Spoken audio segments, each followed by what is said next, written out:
What's up, guys? How are we doing? Man, we're back with our little teddy bear Ted, our masked bro Allen boys. But before we start the video, guys, I want to ask a favor.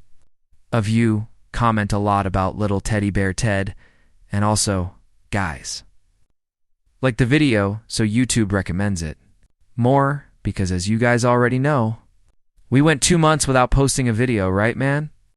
That's tough, but jokes aside, guys, we haven't been able to post videos because we don't have a PC, unfortunately, man.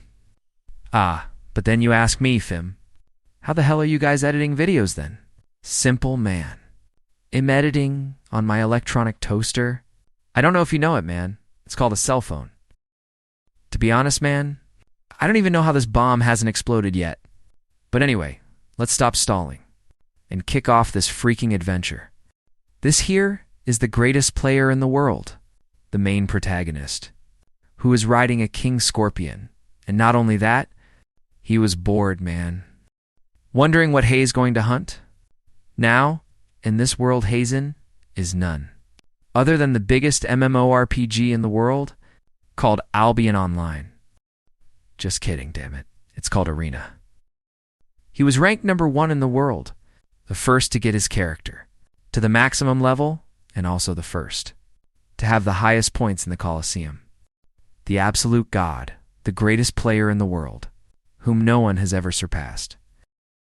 But after he managed to defeat the King Scorpion, he simply decided to say, screw it, and delete his account, never to be seen in Arena again. This is Guan Yunshin, our protagonist's best friend. And this is our protagonist, Kong Hunwoo, his name in Arena. You already know it, Meliodas, the Extrasmasher. The god? Wait, no? Why did you delete your account like that? Damn, if you've sold this account, you would make a shit ton of money. Is he right? Screw it. I'm rich. Anyway, what are you going to do now, bro? Nothing much. I'm just going to enlist in the military. And then inherit my father's company. Basic stuff. What a lucky bastard. But you know the saying?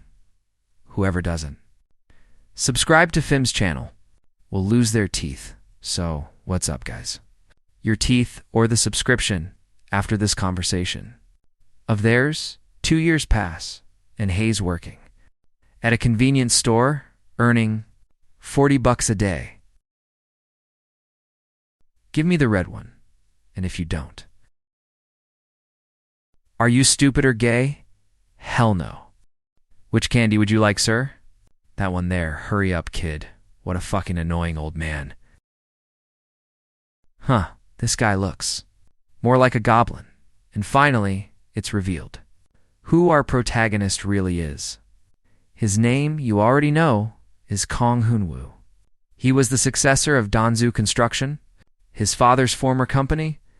Former because they went broke it all.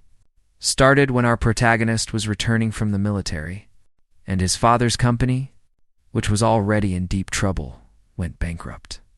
And because of that, his father, who was the pillar of the family, ended up falling ill and leaving a massive debt.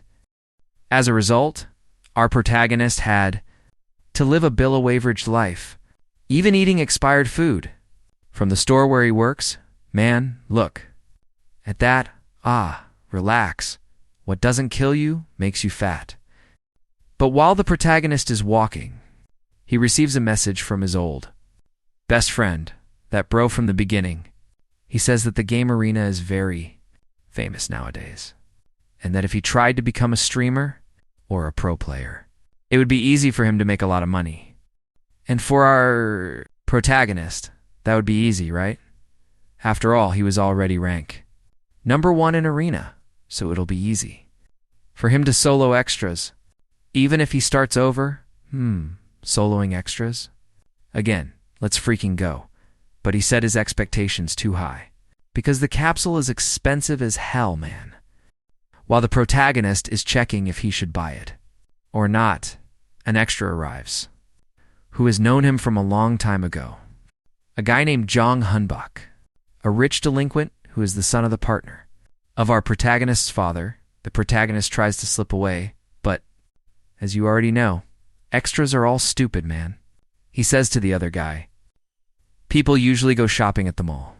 But what about you with your bankrupt family? Do you really have the money to be here?" The other asks how he knows about that. He says his father betrayed our protagonist's father. To get to the top of the company? Oh, right, I heard. That your father was so shocked that he collapsed.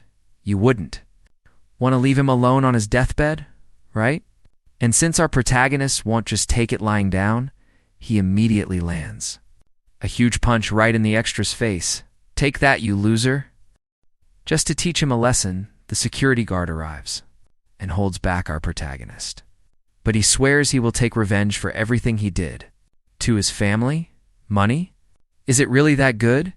He didn't just betray my family, but he also keeps bragging about it, as if it's something to be proud of. Will I really be able to get my revenge? But since I don't have any power to get revenge, he couldn't hold it in and burst into tears because he didn't know how to do it, however. He heard a news report about an arena player saying he had signed a contract for $2.5 million, and apparently he made millions from the live streams he did. Without a second thought, the protagonist calls Guan Yunshin. "Can you help me? I want to go back to arena." And this leaves the developers all shaken up, boss. Hei's coming back, who is Man Meliodas, the god of this whole thing. Okay, whatever. Get back to work. And this conversation leaves one of the female developers kind of curious, so she asks, "Oh, who is none other than the tutorial guide?" NPC, she asks for a status report of the character currently in the tutorial. And obviously, since our protagonist used to be the best of the best in this game, he set a new record in the magic power test. AU, can you give me the next test already? Returning to the tutorial, the protagonist takes his sword to continue. The tutorial, protagonist versus dark elf. However, there's a small difference between the protagonist and the elf. The difference is that our protagonist is level 1 and the elf is level 10. Our protagonist was very excited and closes his eyes to calm himself down. But the tutorial had already started, and the elf charges at him. "You foolish human, it was a mistake on your part to close your eyes." But while the elf thought he had one, because our protagonist had his eyes closed, he was mistaken. Because our protagonist defends, and this even leaves the NPC impressed, like, how could a level 1 block an attack from a level 10 dark elf? But that's exactly why the protagonist managed to reach first place. As the ultimate god, it was because no one could match his level of control, damn it. This human, I underestimated this guy. Holy crap, Hei's getting stronger. My gratitude, my despair, and my revenge, I will repay it all. But for him to be able to do that, he will need to become a ranker in arena at a speed never seen before by any other player. And just like that, he completes the tutorial right after. He receives his reward for defeating the dark elf. And luckily for our protagonist, he receives a ring containing the spirit of a giant. And from what our protagonist says, it's a totally broken item. A unique item. "Hey man, want me to carry you? Meet me over at the east gate." "No, I'm good. I need to make an item." "What item? Crazy? I don't really feel like telling you, thanks." Screw you then, loser. See ya." "Wait a minute, man. I forgot. Lend me 50 gold, you know. How it is, and broke, did you turn into a beggar now?" "Damn it, hurry up, my bitch. Your mom's the bitch. That whore in the past." There was an item called an XP potion that only hardcore players used. It was an item that increased your XP gain by 20% for 4 hours, and this potion was an extremely expensive item sold for 3,000 gold per unit. But one day the supplier ended up disappearing, and this potion ended up fading from the memory Of the people, at least. That's what I thought. Right, because the one who created the potions was none other than our protagonist, and he is the only one who knows how to make them. So, if he starts selling them in the auction house, he'll be able to set whatever price he wants. But the ingredients he needs drop from the undead, so there's no way around it. He will have to go to a dungeon. But when he got there, he couldn't enter, because that dungeon belongs to the Black Skull Guild. That's it. It'll lay these guys out right now. Right, it's best you get out of my face. Bro, before I get annoyed, but as you know, right, extras were born to be stupid. He won't let our protagonist pass, get the fuck out of the way. I'm busy. Hey, newbie. Are you deaf by any chance? Get out of here, huh, newbie? Hey, you piece of shit. How about a bet?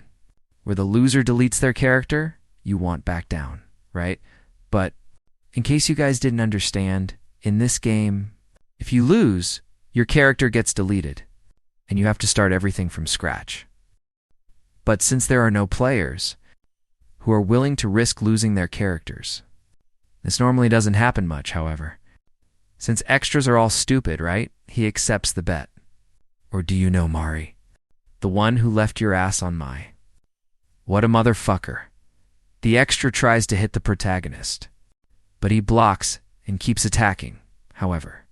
Our protagonist blocks with ease. What a piece of shit attack. And he must be starting to get desperate. And the extra keeps attacking, however. Our protagonist blocks with ease. He tries to hit the protagonist again, but he dodges and hits the extra's leg. And look at that. It's so small. Man, really, that's not what your cousin told me last night. What a motherfucker, the protagonist. Activates the giant's ring skill. Sus and slices the extra all to pieces. Are you seriously thinking about something else in the middle of the fight? It's time to end this. The extra even tries to move, but he can't. After humiliating the extra, he takes the ingredients and goes to the laboratory. In order to make the potion, time to make that money? Hell yeah. Later, everyone was impressed because the potion returned to the game. However, there was only one, so everyone went to the auction house in order to try and get this potion, and because of that, our protagonist got a total of 5K gold. And according to our protagonist, he can pay off those personal bills and also the hospital bills. And there's still 2K left over. For him, man, holy crap. Man, it has to be this game. That's why. In real life too, and as that happened, it leaves our protagonist a bit undecided, thinking about whether he should become a streamer or a professional player. But before that, he needs to increase his combat power. Thinking about that, he decides to buy some equipment with the 2K that were left over. So, the first thing he decides to do is to level up and improve his equipment. Instead of picking the most beautiful equipment, he decides to pick the equipment that is more practical instead of aesthetic sets.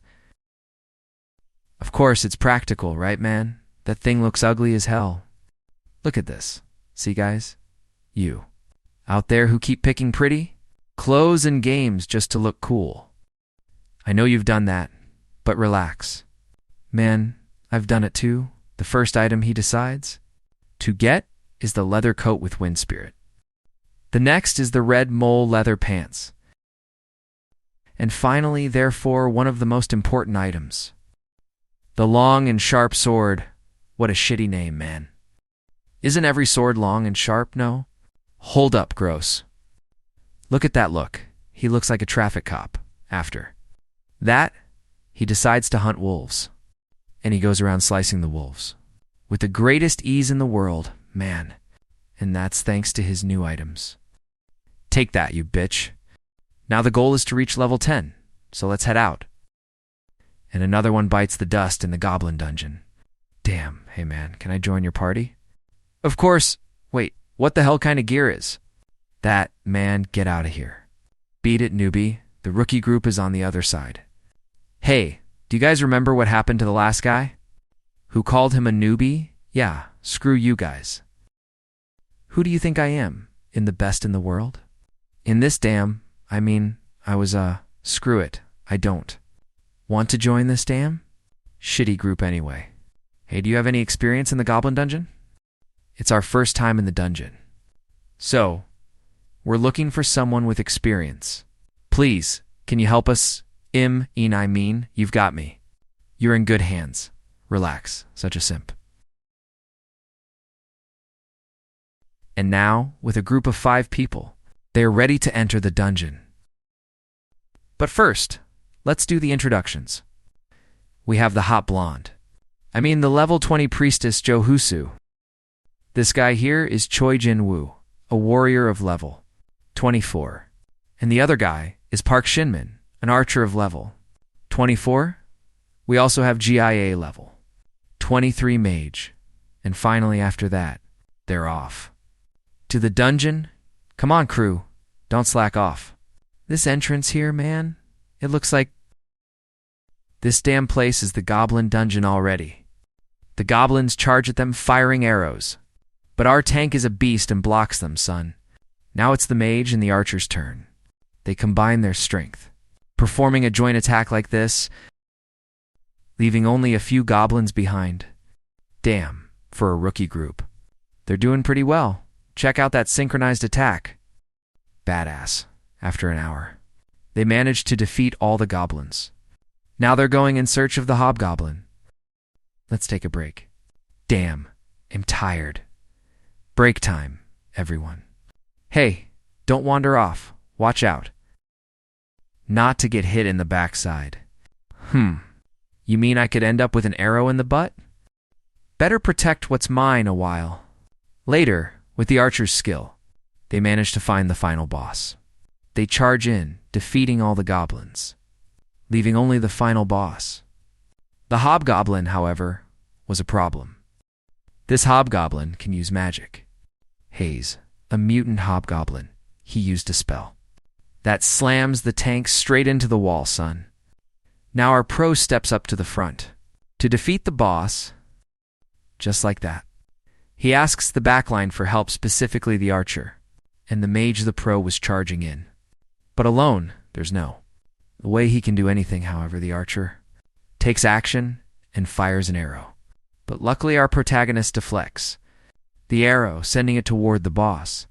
The guy almost killed the boss the wrong way, man. But now, taking care of this boss is the priority, so he goes after the boss. Besides, our protagonist wouldn't die to a simple hobgoblin. What are you doing? Attack him already. And finally, after a long time, they managed to defeat the boss. Thanks to the protagonist, of course, because those two, they almost messed up. Since the protagonist was there, after they defeated the boss, some items dropped. A random pet egg, 5 silver coins and 28 bronze, and also a magic book. Since our protagonist isn't stupid, he grabs the best item right away. In this case, the pet egg. And finally, after all that, the protagonist manages to reach level 10. And since he reached level 10, he can finally have a class advancement. The Tower of Classes. Each floor of this tower represents a different class that you can progress in. It's like a department store. Got it. It's a mandatory stop for anyone who reaches level 10. And the egg our protagonist got in the dungeon will hatch in 1 hour, so there's enough time for him to get his class. Already at the test, this guy here is the manager of the warrior's floor. Named Khan, he is.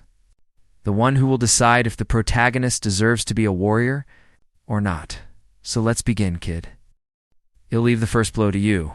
Then the protagonist charges forward with an onslaught that is easily blocked by Kano, who tries to hit our protagonist, but he dodges with ease. This leaves Ken impressed, but it didn't end. There the protagonist unleashes multiple slashing attacks.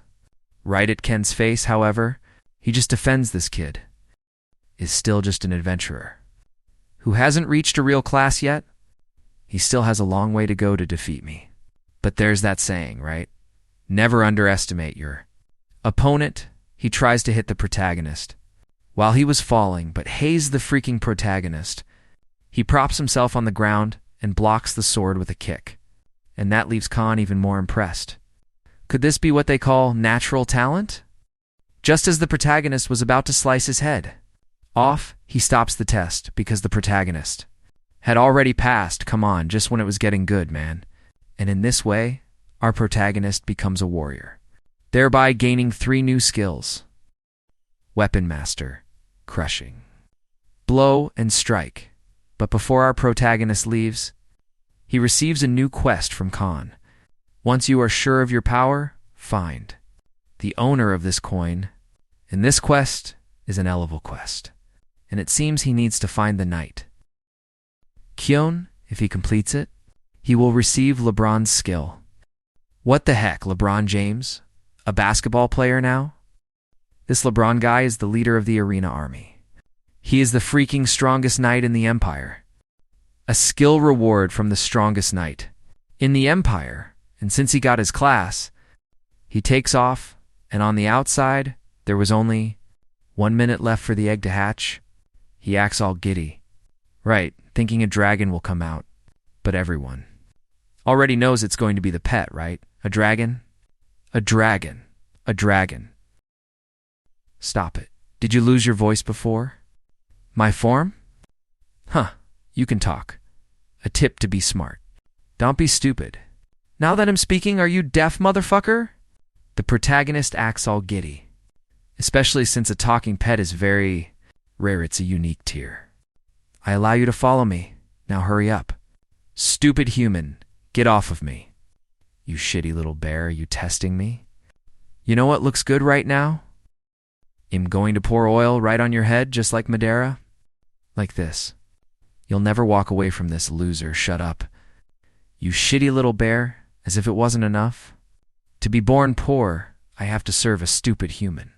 Like this, the protagonist decided to name him Tongue. What a crappy, ugly name, man. Makes no sense, obviously. I'm going to call him Ted, right? It's way cooler than Tang? What is he, juice now? Damn, master. Let's burn a wooden horse to celebrate. Ah, sorry. I'm tired. I'm logging off. Hey, you motherfucker. Are you going to leave me here alone? I can't live. Was that a hint? Ah. Screw it. Bye, C.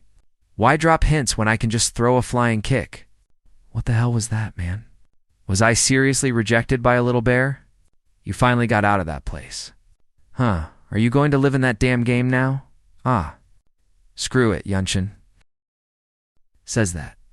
The time has finally come. Since he got his class, it's time for you to become a streamer. But before he becomes a streamer, he wants the protagonist to do one thing first. He wants the protagonist to record the game. Whenever he plays that way, he will take the video and post it on World Arena. I have absolutely no idea what that is. He tells our protagonist not to worry, because he will be his manager. Why do you seem more excited than me? He says it's the return of the legendary god. So how could he not be excited? That's what a true friend is. You're a real friend. Buddy. The next day, the protagonist and Ted went to hunt some dark dwarves. In order to level up, let's go, Ted. I can expect a lot from you, right? Of course. Stupid master. So let's go. Go, master. He'll cheer for you. To hell with the crowd. Go kill them. The protagonist thought Ted was a tank type. Tank. But in reality, he's a buff type, that idiot. You lowered your guard right in front of us. I lowered my guard. Because I can, the protagonist is impressed by Ted. To think he could increase our protagonist's strength and armor so much like that, and still give him a recovery buff. It looks like he is much more useful than our protagonist thought, however. While our protagonist was hunting, there were some people in the back, plotting against our protagonist. Hey, stupid master, you're actually pretty strong. I didn't take you in. Just to cheer from the back, and it's not stupid, master. Hey, master, I buffed you, you stupid master. While the protagonist and Ted were arguing, that crazy guy who was plotting against the protagonist arrives and asks if he wants to join their party, however. Meanwhile, however, our protagonist used to be the top player in this game. So because of that, he can notice certain things. And just the fact that they are hiding their level and approaching our protagonist means they are PKs. And for those of you who don't know what a PK is, let me explain. PKs are nothing more than players who kill other players to take their items and level up faster, the famous player killers. Now, going back to our protagonist. If they really are PKs, this will be a good opportunity for our protagonist. Especially since I don't know if you remember, but Yang Chen told him to always record whenever he plays. So, they'll make great content for a video. This will be perfect. And they think they caught another idiot. Right after he introduces himself, they go to hunt some dark elves. And the protagonist is there tearing through the elves with his sharp sword. And the funniest thing is that the protagonist was attacking, hiding, attacking, hiding, and that made the elf pissed off, man. But it wasn't just the elf who got pissed off. The tank was also furious with our protagonist, because even when they tried to take out our protagonist, he dodged all the attacks. So they decide to hold a meeting to see how they are going to eliminate the protagonist. But what they didn't know was that Ted was listening to everything they were saying. After hearing their entire plan, he tells our protagonist, Ted says they came to backstab our protagonist while they killed the boss, so now it seems our protagonist is sure they are PKs, and thanks to these suckers, our protagonist managed to level up a lot, right? So since they are going to try to attack our protagonist, how about I attack first? And Hay's already thinking about the video title. Like, I wiped out multiple PKs. Look what happened, damn dude. Hay's making a better title than me, man. Finally, after they planned the betrayal, which the protagonist already knew about, but alright. They are going to hunt the boss now, and obviously, they invite the protagonist to come along, and there's our protagonist. Acting like he doesn't know anything, they say that if it weren't for him, they would have never made it this far, blah blah blah, the protagonist. Starts laughing like a crazy person there, man. And thinks, yeah, this guy must have mental issues. Once in the forest where the boss is located, the tanks were trying to tank the boss. Look at that. A tank trying to tank the boss? How poetic. With just one kick? Whoa. One of them almost faints if you came to the Black Forest. To test your strength, being minimally strong, is a warrior's etiquette. It seems you are not ready. Wow. This boss is a poet, man. So, one of the tanks asks, when the archer is going to give the signal, and the signal Hayes, talking about, will be the moment they try to eliminate the protagonist. The signal will happen. When the priestess applies the buff, that will be the time the archer fires an arrow. At our protagonist, great. And now, this is going to be my greatest scam.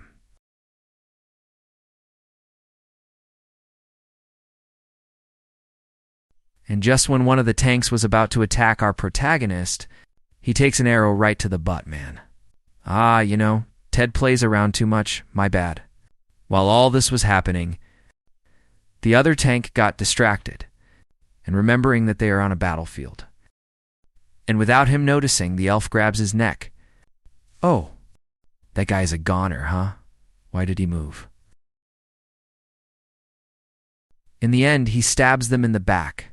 They didn't understand anything, especially since the ones who were going to betray were them and not the protagonist.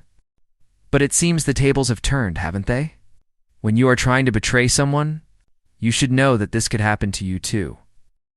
The archer wonders how he knew about it. How do you think you pervert, you're screwed, loser? They even try to attack the protagonist. But defeating these weaklings will be easy for our protagonist. Son of a bitch, if I could just get up, it would be easy to deal with him. The dead don't speak. This human is much more interesting. And as expected, our protagonist defeats him easily. So now, to generate some content, he is going to defeat the Dark Elf.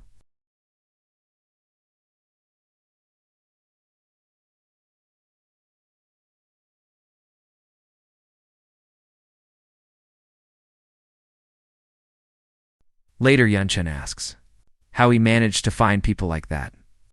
I didn't find them, they found me, and luckily for our protagonist, the extras he soloed dropped more items than usual.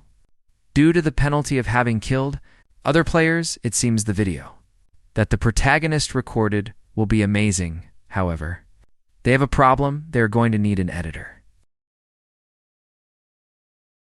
Later, Yunchen was looking for a good editor, but he wasn't finding any, however. There was someone called L, this crazy guy. Right here, dude, is so badass that he received a nickname from the arena content creator community.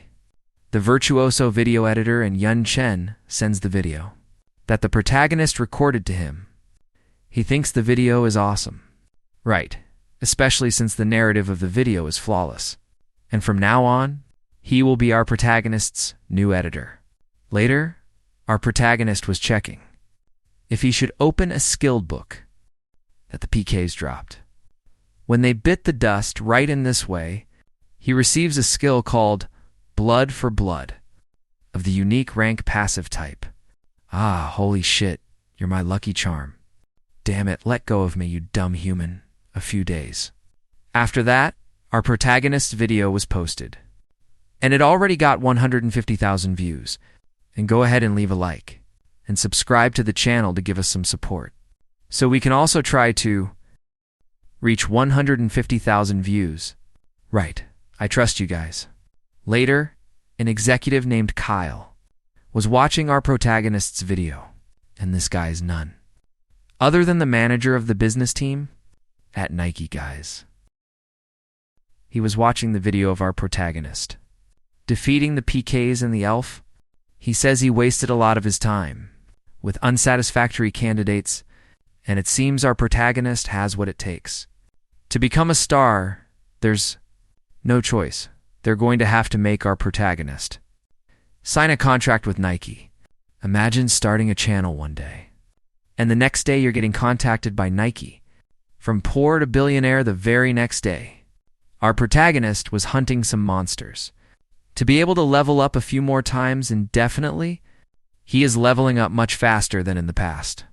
And since he's late to the game, he needs to improve much faster than the other players. Dumb master. I got strong too, hell yeah. And luckily for our protagonist, among the pets he has seen, each one has a different stat increase per level. Uncommon pets go up between 3 and 5. Between 6 and 7 are rare, and between 8 and 10 are unique. And by the way, Ted's stats are rising. He is definitely a unique pet. 2 points, dumb master. Am tired. Come carry me, dumb master, as if it weren't enough to be poor and ugly. I have to serve a dumb human like this. But while they were looking for some good items, the protagonist finds a necklace and receives a new quest. The heir of the Prairie Wolf tribe is a bit confused because it's an NPC quest that he has never heard of. He will need to be recognized by 2 monster bosses, in this case, these 2 orcs here, Makan and Boss Rekko. But defeating this boss right now is going to be kind of impossible. Right, because this is a drink quest, and he needs to be at least level 10. I've made up my mind. I need to rush. Let's go hunt Ted. A while later, the protagonist managed to go up only 1 level, even after defeating several orcs. But what if he had a party? Wouldn't that make it easier? And that's exactly what our protagonist came up with. But he needs people he can trust, however. While he was thinking, he hears a noise coming from the forest, and it sounded like explosion magic. So, the protagonist approaches to make sure, and he was right. It was a mage named Mason, or whatever. He was trying to level up, but he was facing the same problem as our protagonist. There's a limit to how much they can do alone. Hey there, a monster. The guy almost kicked the bucket, man. After introducing themselves, the protagonist asks if he wants to party up and hunt. This guy, man, Hayes dressed like a clown, and that little bear is so dirty, but since it's hard for him to hunt alone, he agrees to join our protagonist's party. In a place not so far away, other players were hunting.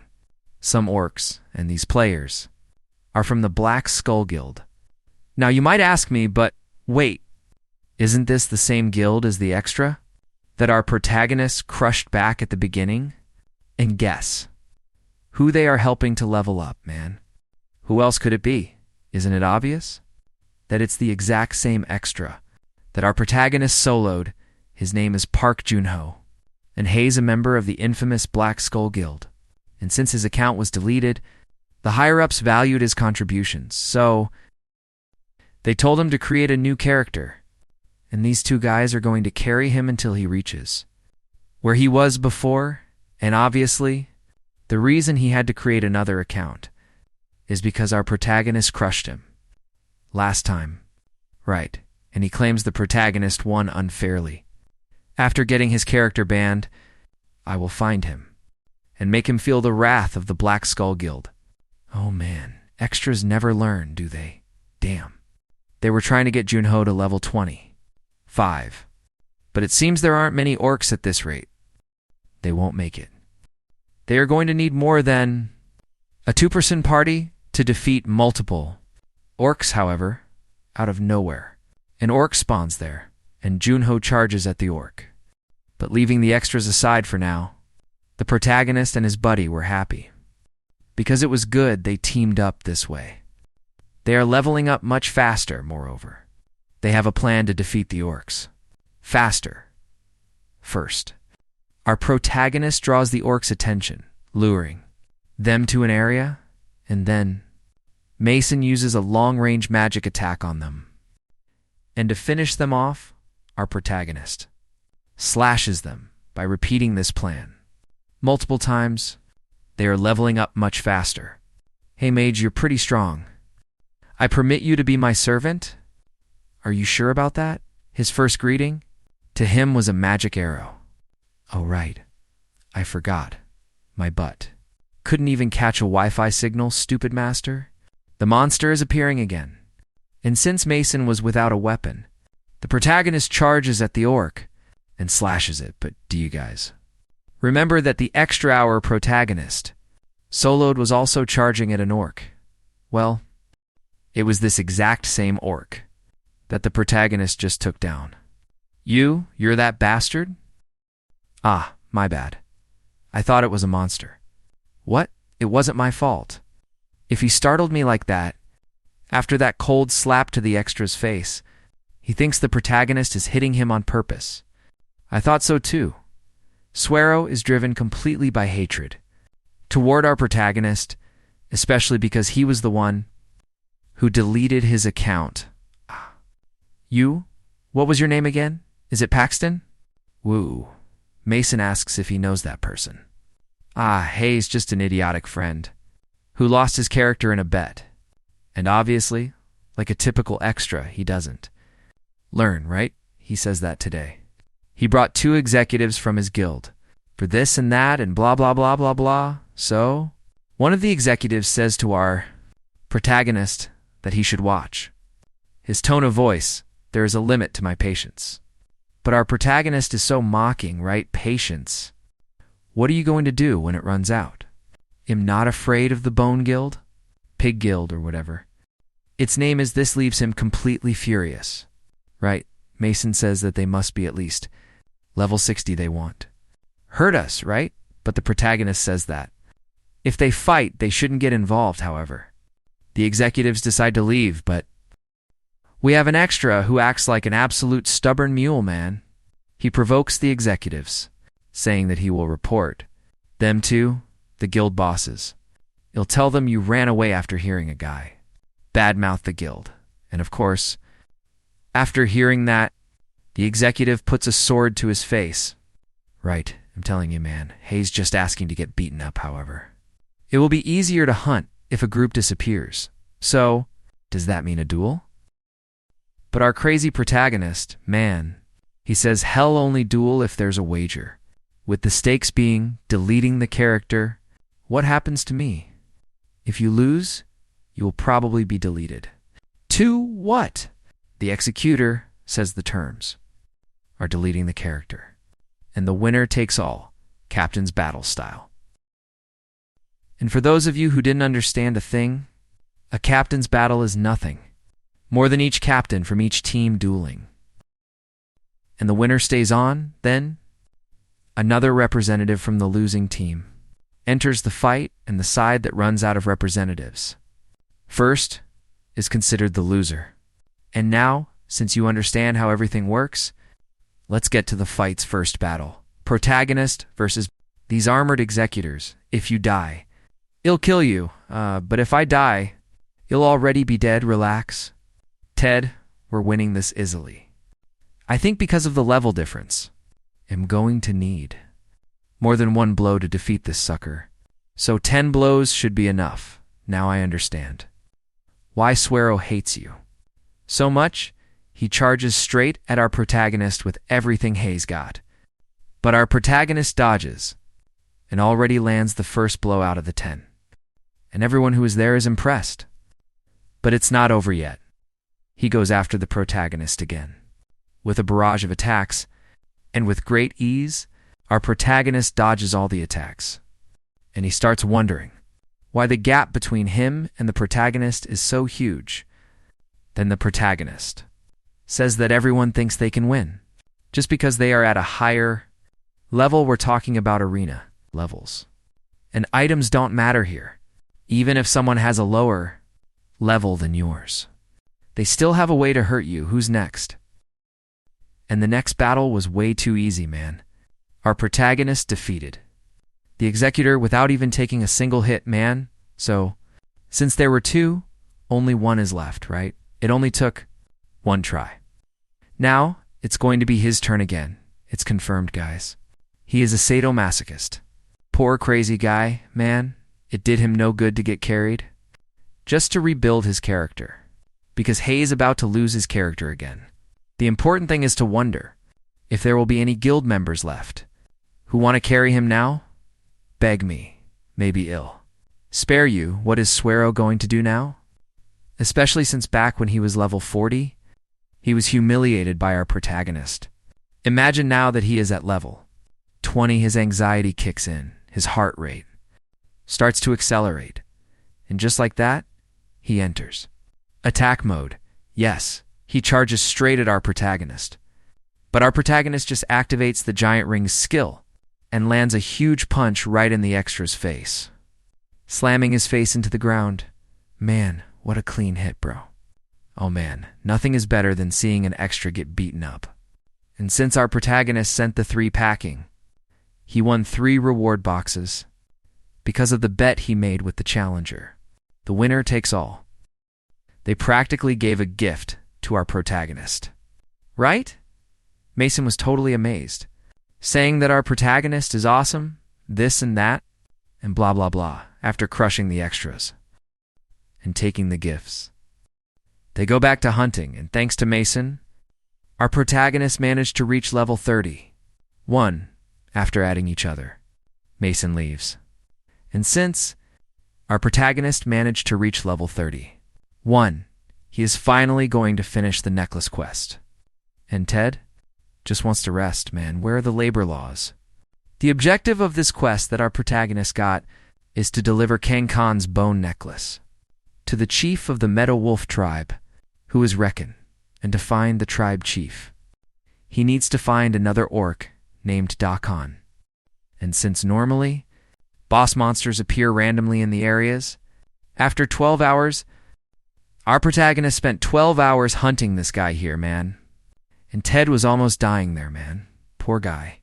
So, the protagonist decided to rest, right? Because after all, a man isn't made of iron, that being the case. They are going to rest comfortably. And it turns out Ted found it. Ted saw it over there, the entrance to the dungeon, that our protagonist was looking for D.A. Khan's residence. The protagonist was overjoyed, but Hayes going to let Ted rest Because Hei's almost dying, man. Poor guy. And since he found the place, let's get the hell in. As soon as he enters, he comes face to face with the Meadow champion, Khan. So, the protagonist shows Khan's necklace. Thank you. You can leave now. Didn't you hear me tell you to hand it over and leave? But our protagonist is no fool, right? He wouldn't go all the way there, just to deliver the necklace and leave without any reward. Hei's going to get everything he can from the quest. He insists on delivering the necklace, personally, to Rakan. Khan recognizes our protagonist's spirit, but if he wants to meet the tribe chief first, he needs to have a certain amount of power.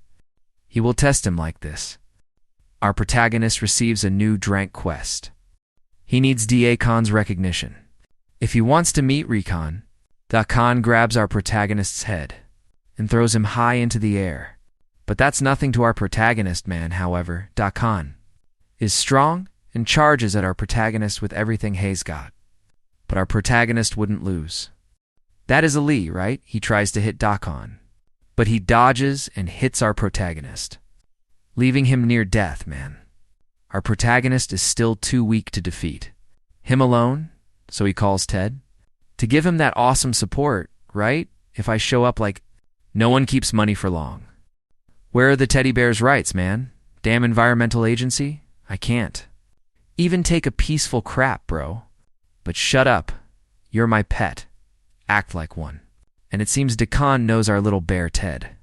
You were fighting, don't I have to pass a test to be able to speak with Rakan? Khan gets pissed off at him, man. Especially since Hei's still in the middle of a test.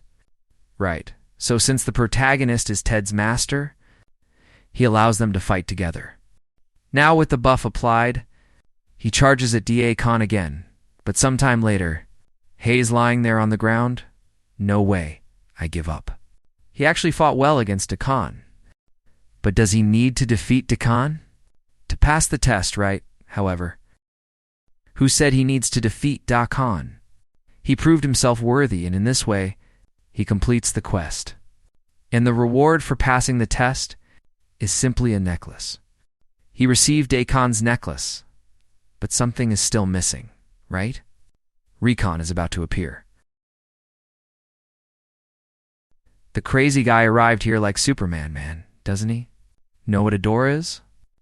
Damn, this is the chief of the Meadow Wolf tribe, Rakan. So now the protagonist understands why to pass this test in terms of strength, Dakin is just a starfire. While Heckle would be an aspirant, no. He would be a monarch. The protagonist shows Dakin's collar to Rakan, and that just leaves the guy frozen, man, and with just a shout. All of our protagonist's stats drop to 50%, man. That crazy guy is powerful.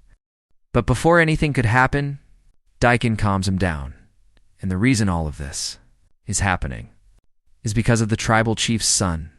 We are told that the quest's story goes like this.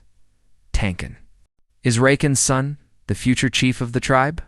He hated his father's insane training, and he also had a terrible habit of running away. And to stop him, he was forced to wear a collar. That tracks his location and summons him at any time. And there was a spell on this collar. That prevented him from removing it, however. Someone helped him take it off, and because of that, he was able to run away.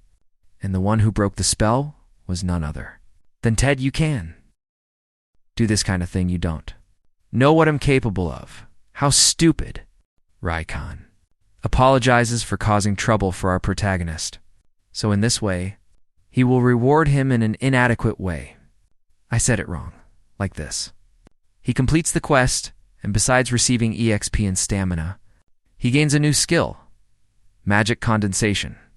This skill is nothing more than condensed magic. Now he can apply this and achieve an even greater power and to wrap things up. He receives a new quest, Rakan's message. Later on, our protagonist was taking a nap, but Yanshin wakes him up. Because he has two pieces of good news. The first one is that their video became a trending topic and already has 172,000 views. He gets all happy, however. There's still one piece of news left, the last news.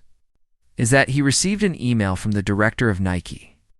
Nike, a fashion corporation, that started putting its fingers into arena broadcasts.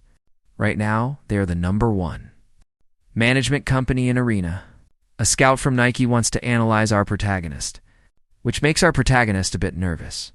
Right, especially since it's the #1 company in the world, right? This is a huge opportunity, since it hasn't even been a week since our protagonist returned to arena. And an opportunity like this has already shown up. And after everything our protagonist went through, Hayes not going to let this slide, so he accepts.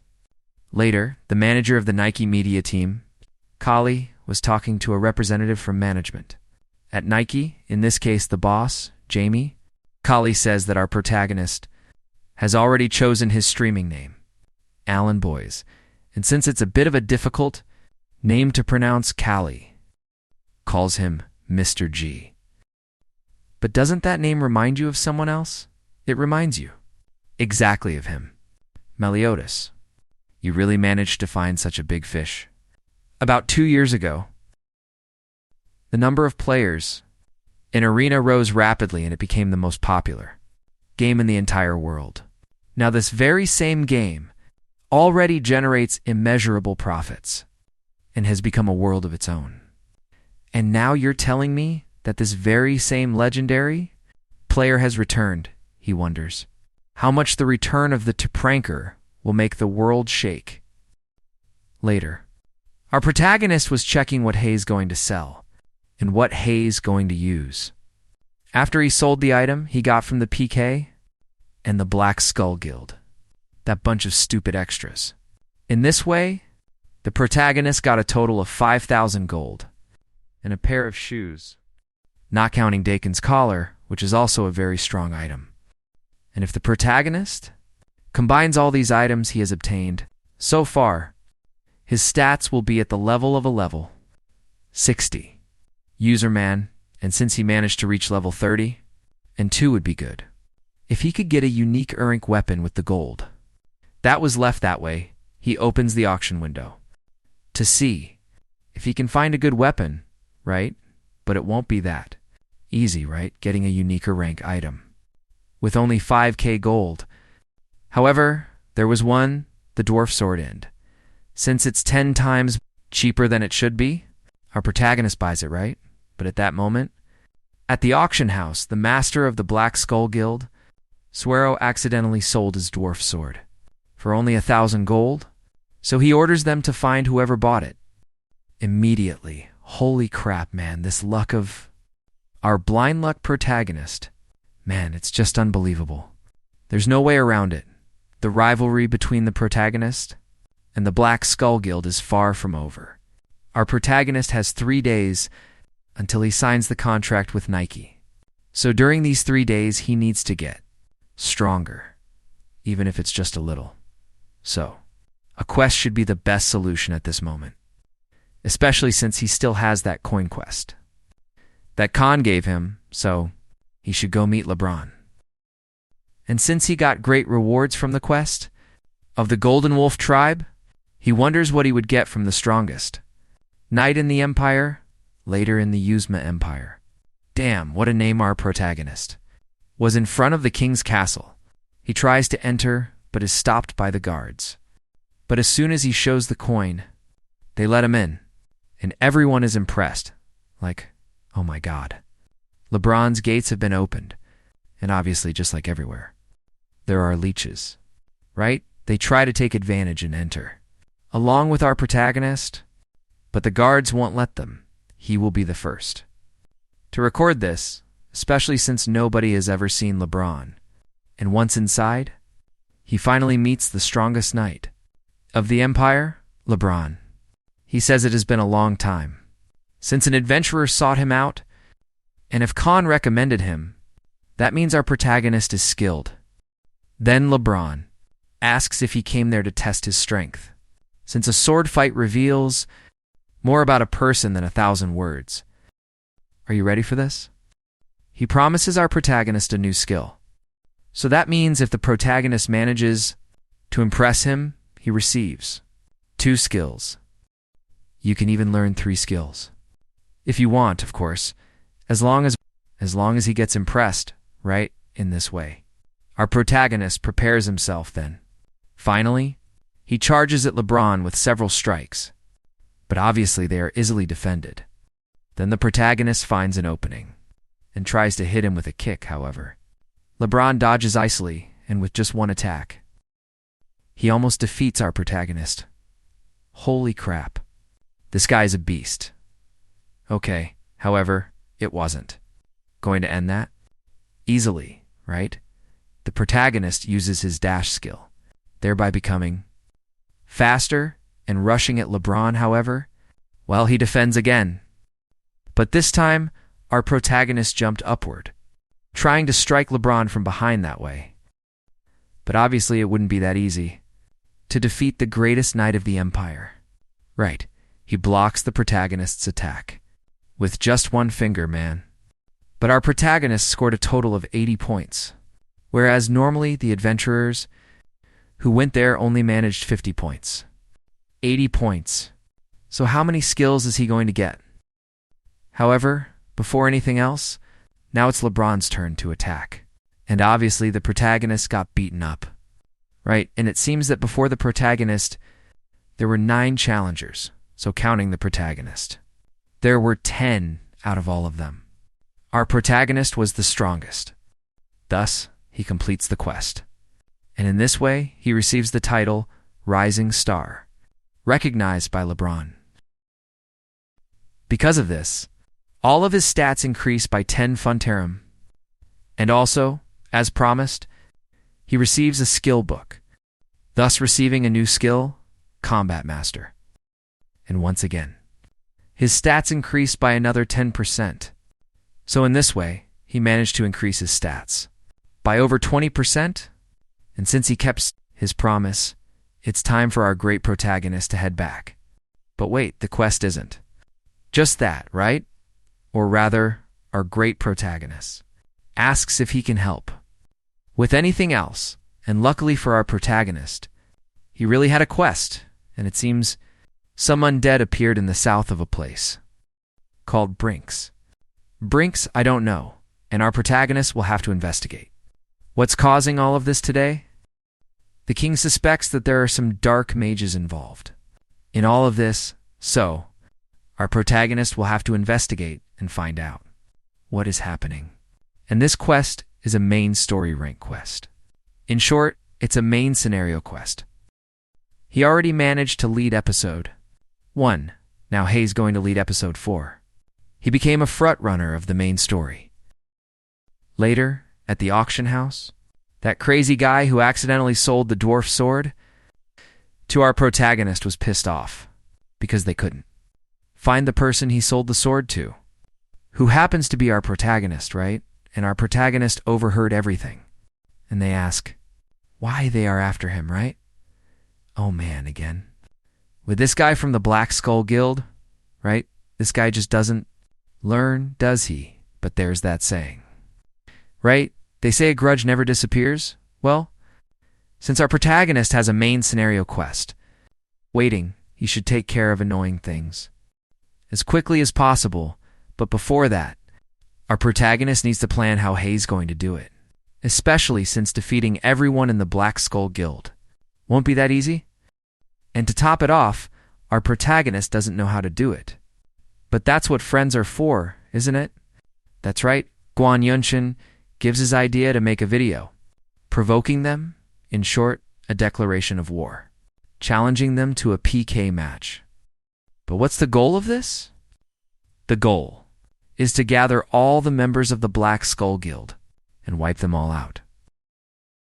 And in this way, our protagonist will become the talk of the town, thus killing 2 birds with 1 stone the next day.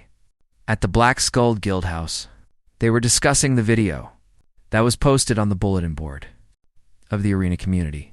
And as you already know, it was our protagonist declaring war on them, right? Let's show the video our protagonist recorded. And obviously, he's wearing a mask, right? So that nobody knows who he really is. He says the reason he is recording this video is because he received an email. So, it's decided he will do whatever it takes to make another executive get their character deleted. The Black Skull Guild has monopolized hunting grounds. For too long, as far as our protagonist knows, there are only 15 executives in the Black Skull Guild, including their master.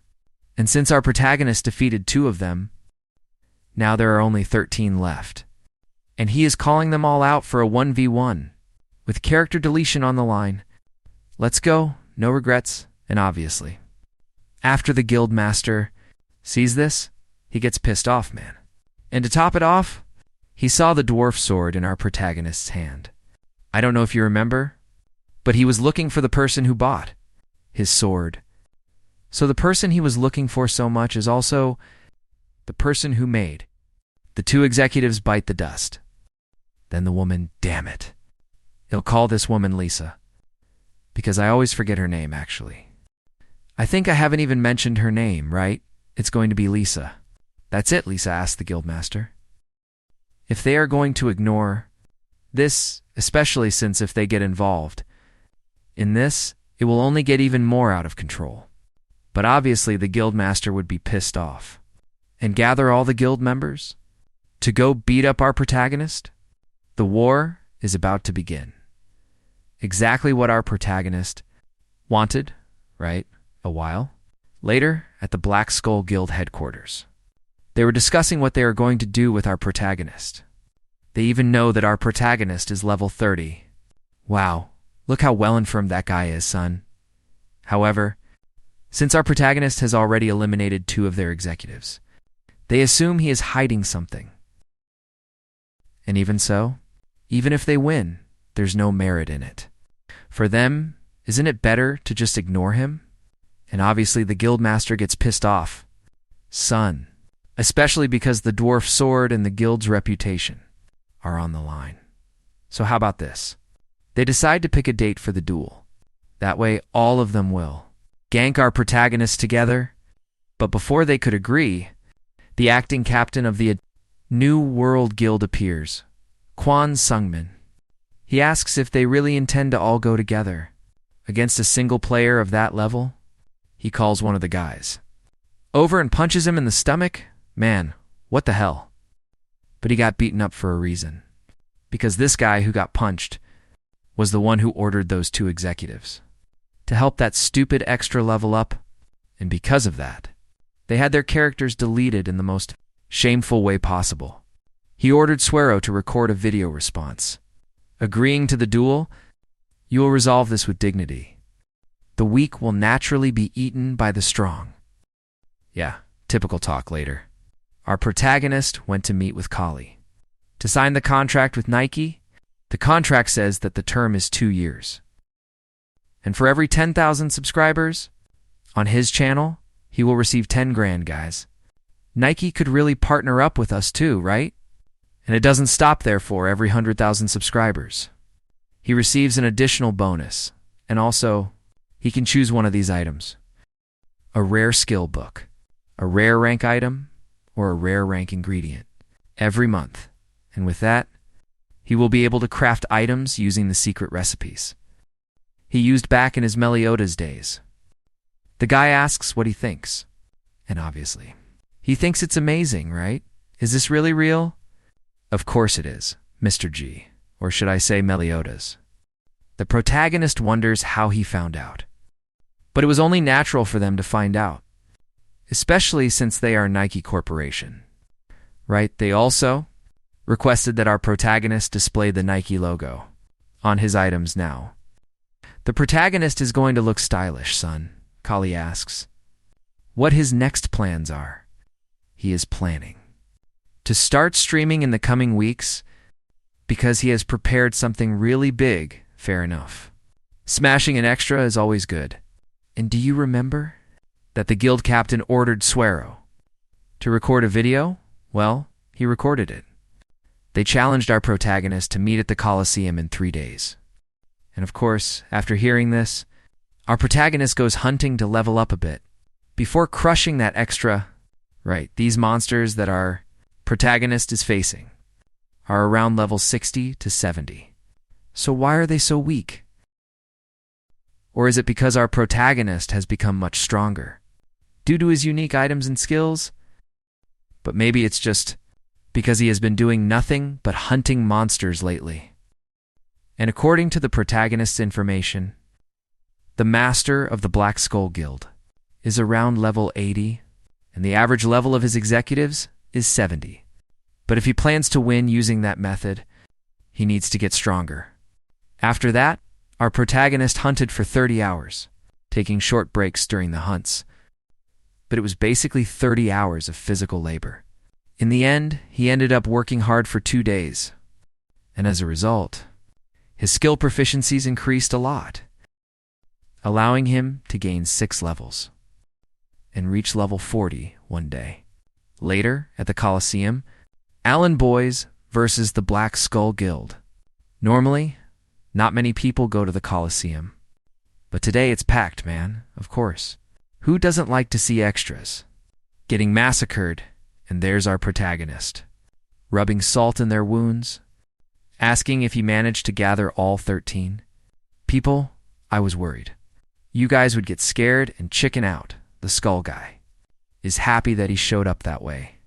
He can eliminate our protagonist and get the dwarf sword for free. Ah, but what if you die by this very same sword? That would be humiliating. Let's begin. Thank you for waiting. I want to thank all the players who came to watch our duel. The winner takes all, while the loser will have their character deleted. The team battle starts now. Allen Boys versus the Black Skull Guild. 1 against 13. It's slaughter time. I don't know if you remember, but in the last video, our protagonist wiped out the Inquisitors of the Black Skull Guild, and that left the skull guy totally pissed off at him, right? So he challenged our protagonist to a duel with character deletion on the line in a captain's battle. Do you guys really think our protagonist would back down, especially our protagonist, the masked guy?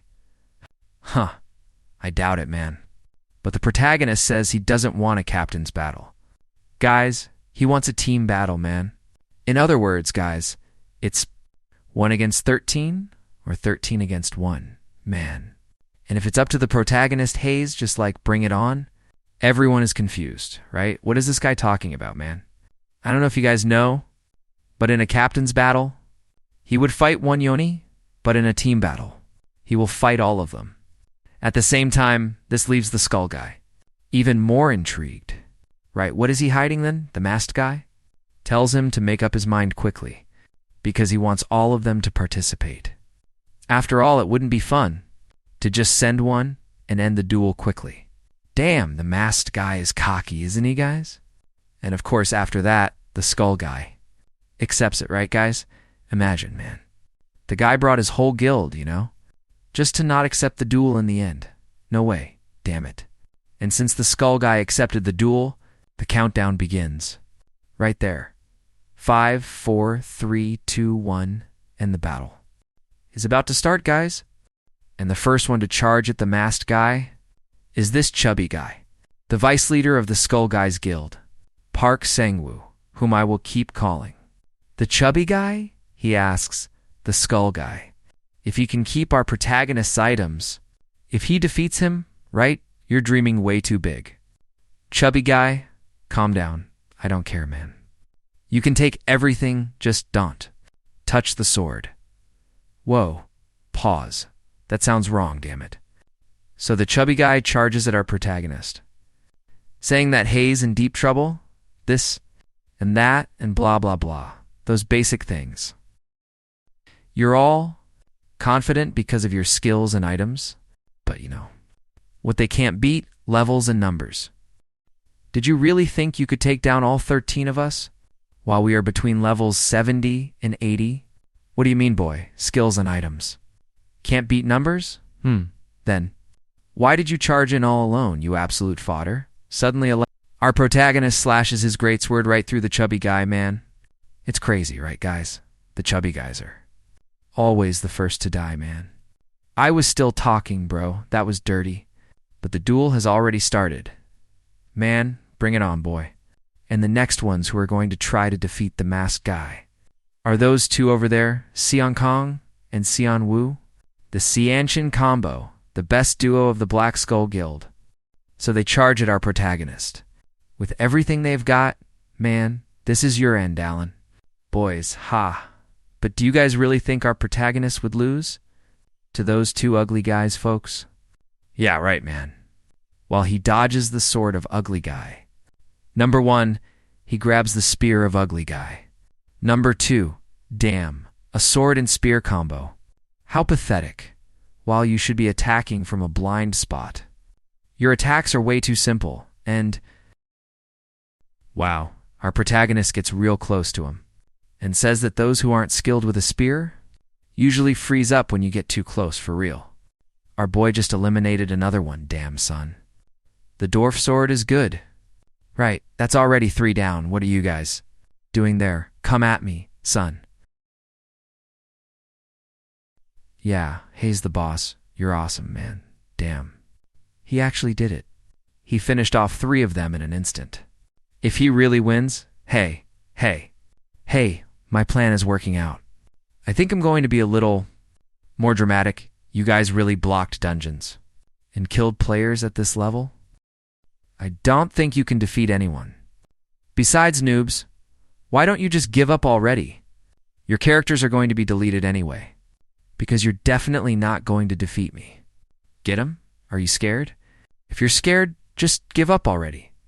You bunch of weaklings, our protagonist says that it's important to take the lead. When you're fighting multiple opponents, after knocking down the first one and showing your skills, the rest get confused. Even if they thought they wouldn't lose before, they start getting nervous and making mistakes. What are we going to do? Now, damn, there's only one thing to say. Holy shit, this is crazy. Someone asks, why don't we all just charge at him together?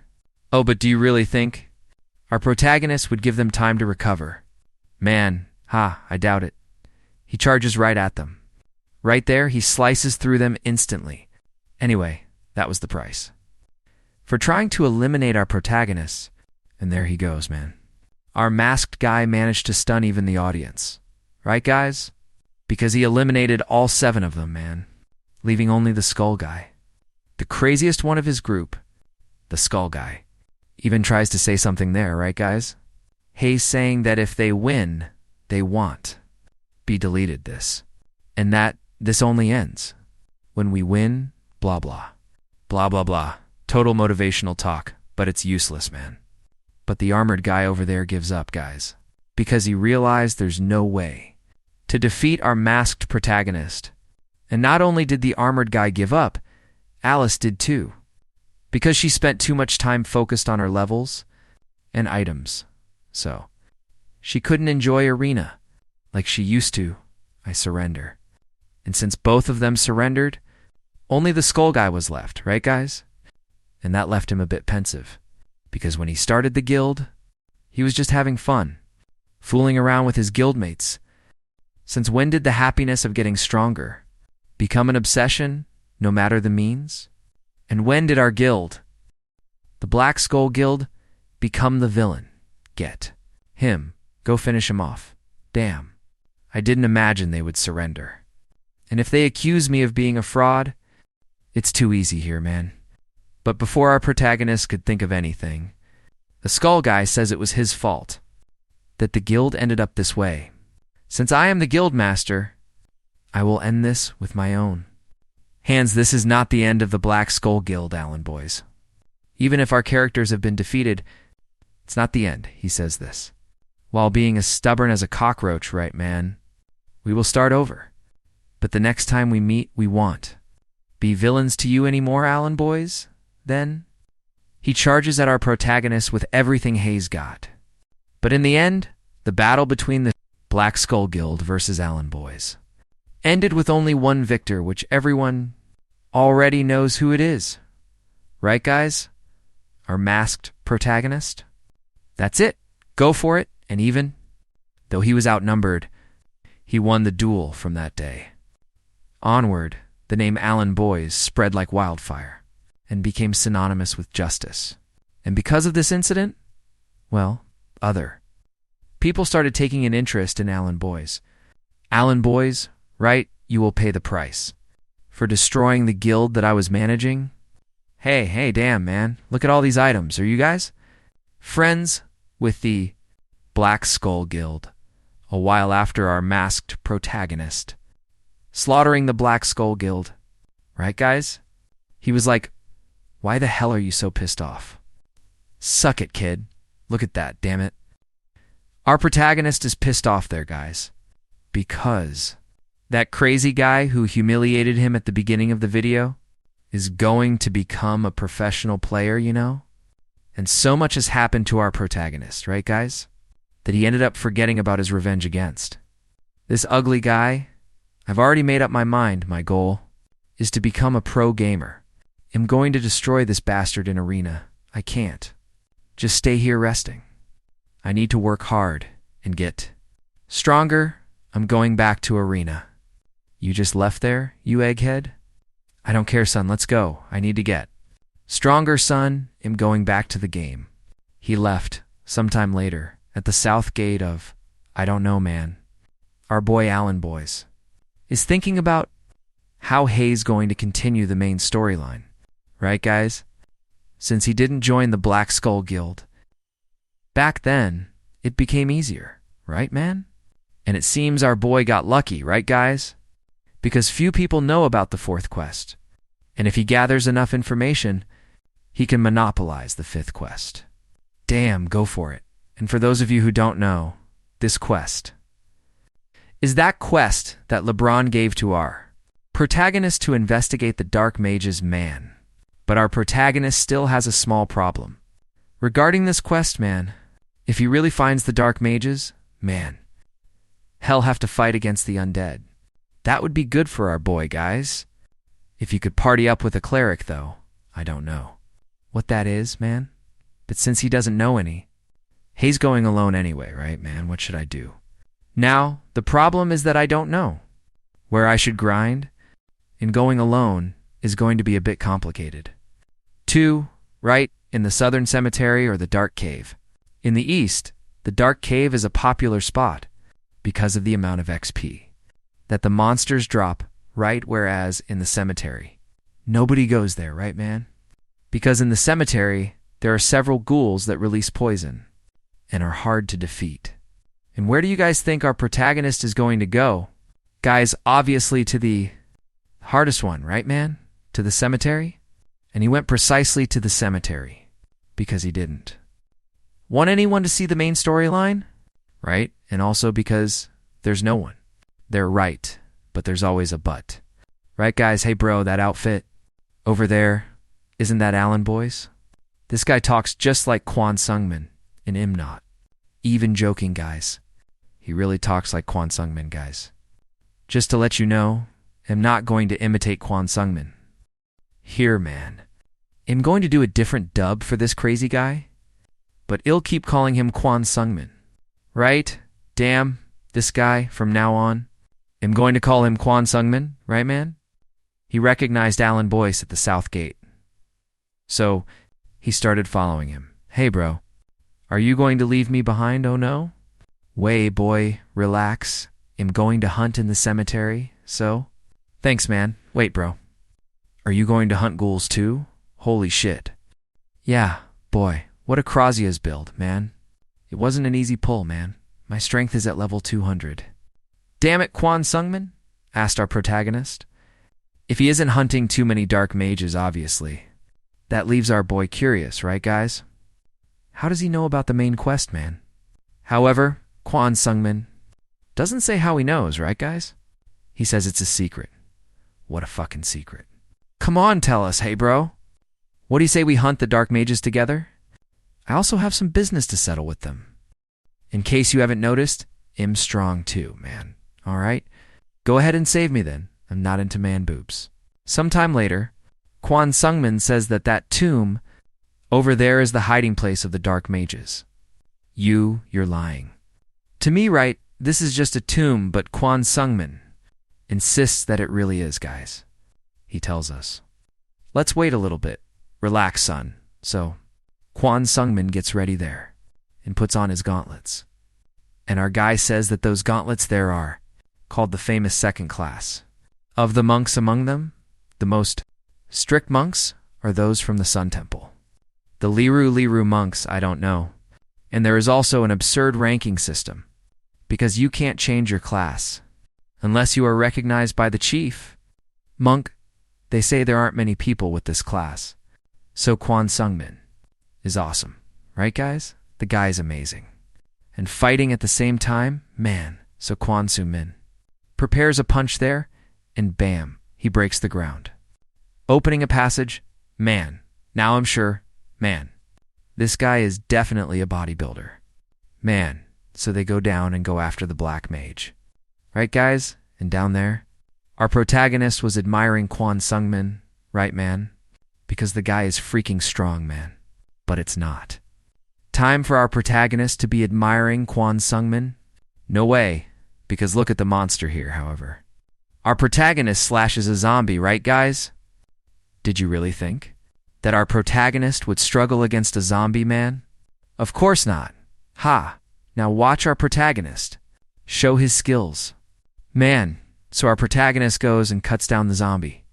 Right there, slicing through everything, man. And the one who was impressed now was Kwon Sungmin, right, guys? He says that our protagonist's movements are refreshing. You seem promising, kid. I like that, hee boy.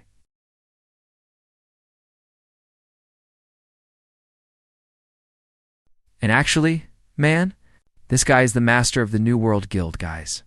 Kwon Sungmin, I don't know, man. I think that's how you pronounce this crap. It's the same guild as that little blonde guy, right, guys? The one who said, head, get revenge on our protagonist, you know? A while after they smash a bunch of zombies, man, they find the black mage there, right? And obviously, they smash him to pieces, right, guys? Just imagine, man, our protagonist was already strong as hell. He would have defeated him alone, right? But with this beefy guy. With him, the big muscular guy, man, with Kwon Sungmin, it became even easier, right? But there's something strange here, right, guys? Because he wasn't actually the black mage man, this guy is just an apprentice black mage, you know? And maybe that's why it was so easy to write, man. The guys took him down just like that, man. So much so that they didn't even show the fight, right? But even though he defeated a black mage in heavy quotes, he couldn't complete the mission, that investigation quest. Just kidding. That's probably because there's a question mark there, right? So, he will probably need to defeat more of them, right?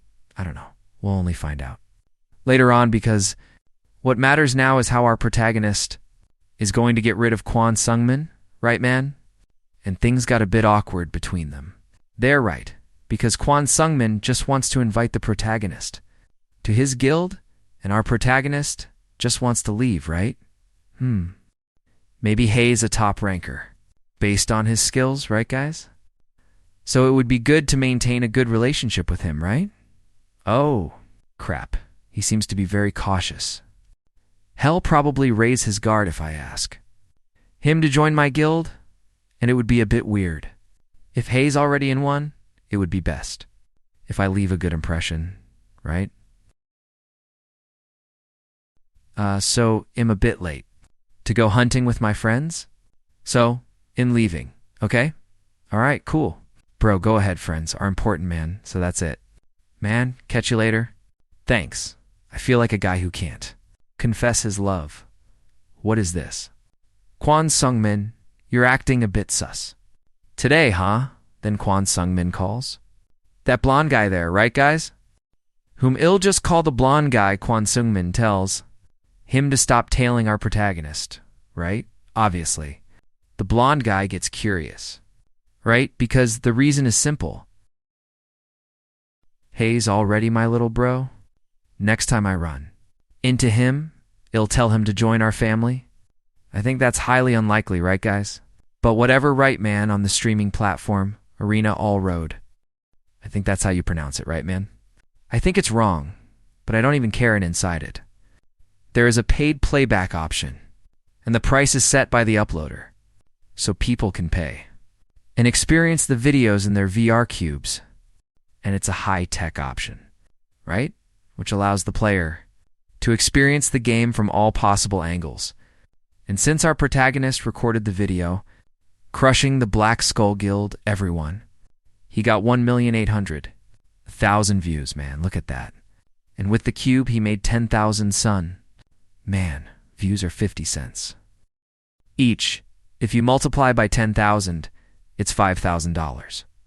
In rich, man? Hey, man. I came here as a bold mage. What are you doing there, you crazy guy? A while later, our protagonist is a bit confused, right, guys? Because he doesn't know how many elites he will need to defeat. Right, because it only shows a question mark. They're man, but that's exactly why. Our protagonist went to the Shadow Cave, son. Yikes, man. There are people here. I became quite famous, didn't I? I wonder if anyone will recognize me. Isn't that Upa over there?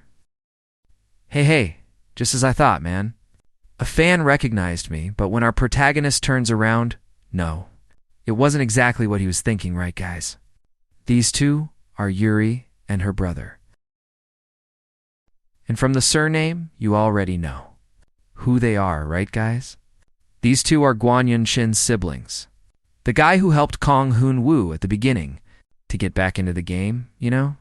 Ah, long time no see. How are you? Oh, crap. I just want to find Yuri and their family. Guys, the brother. The oldest is Guan Yunshin, and the middle sister is Yuri. And the younger brother, who you'll just call the kid, Hei's the youngest one there. And since they are siblings of our protagonist's friend, right, guys? They've been close since they were kids. But the reason our protagonist is so nervous around Yuri, everyone, is because she already confessed to him, you know?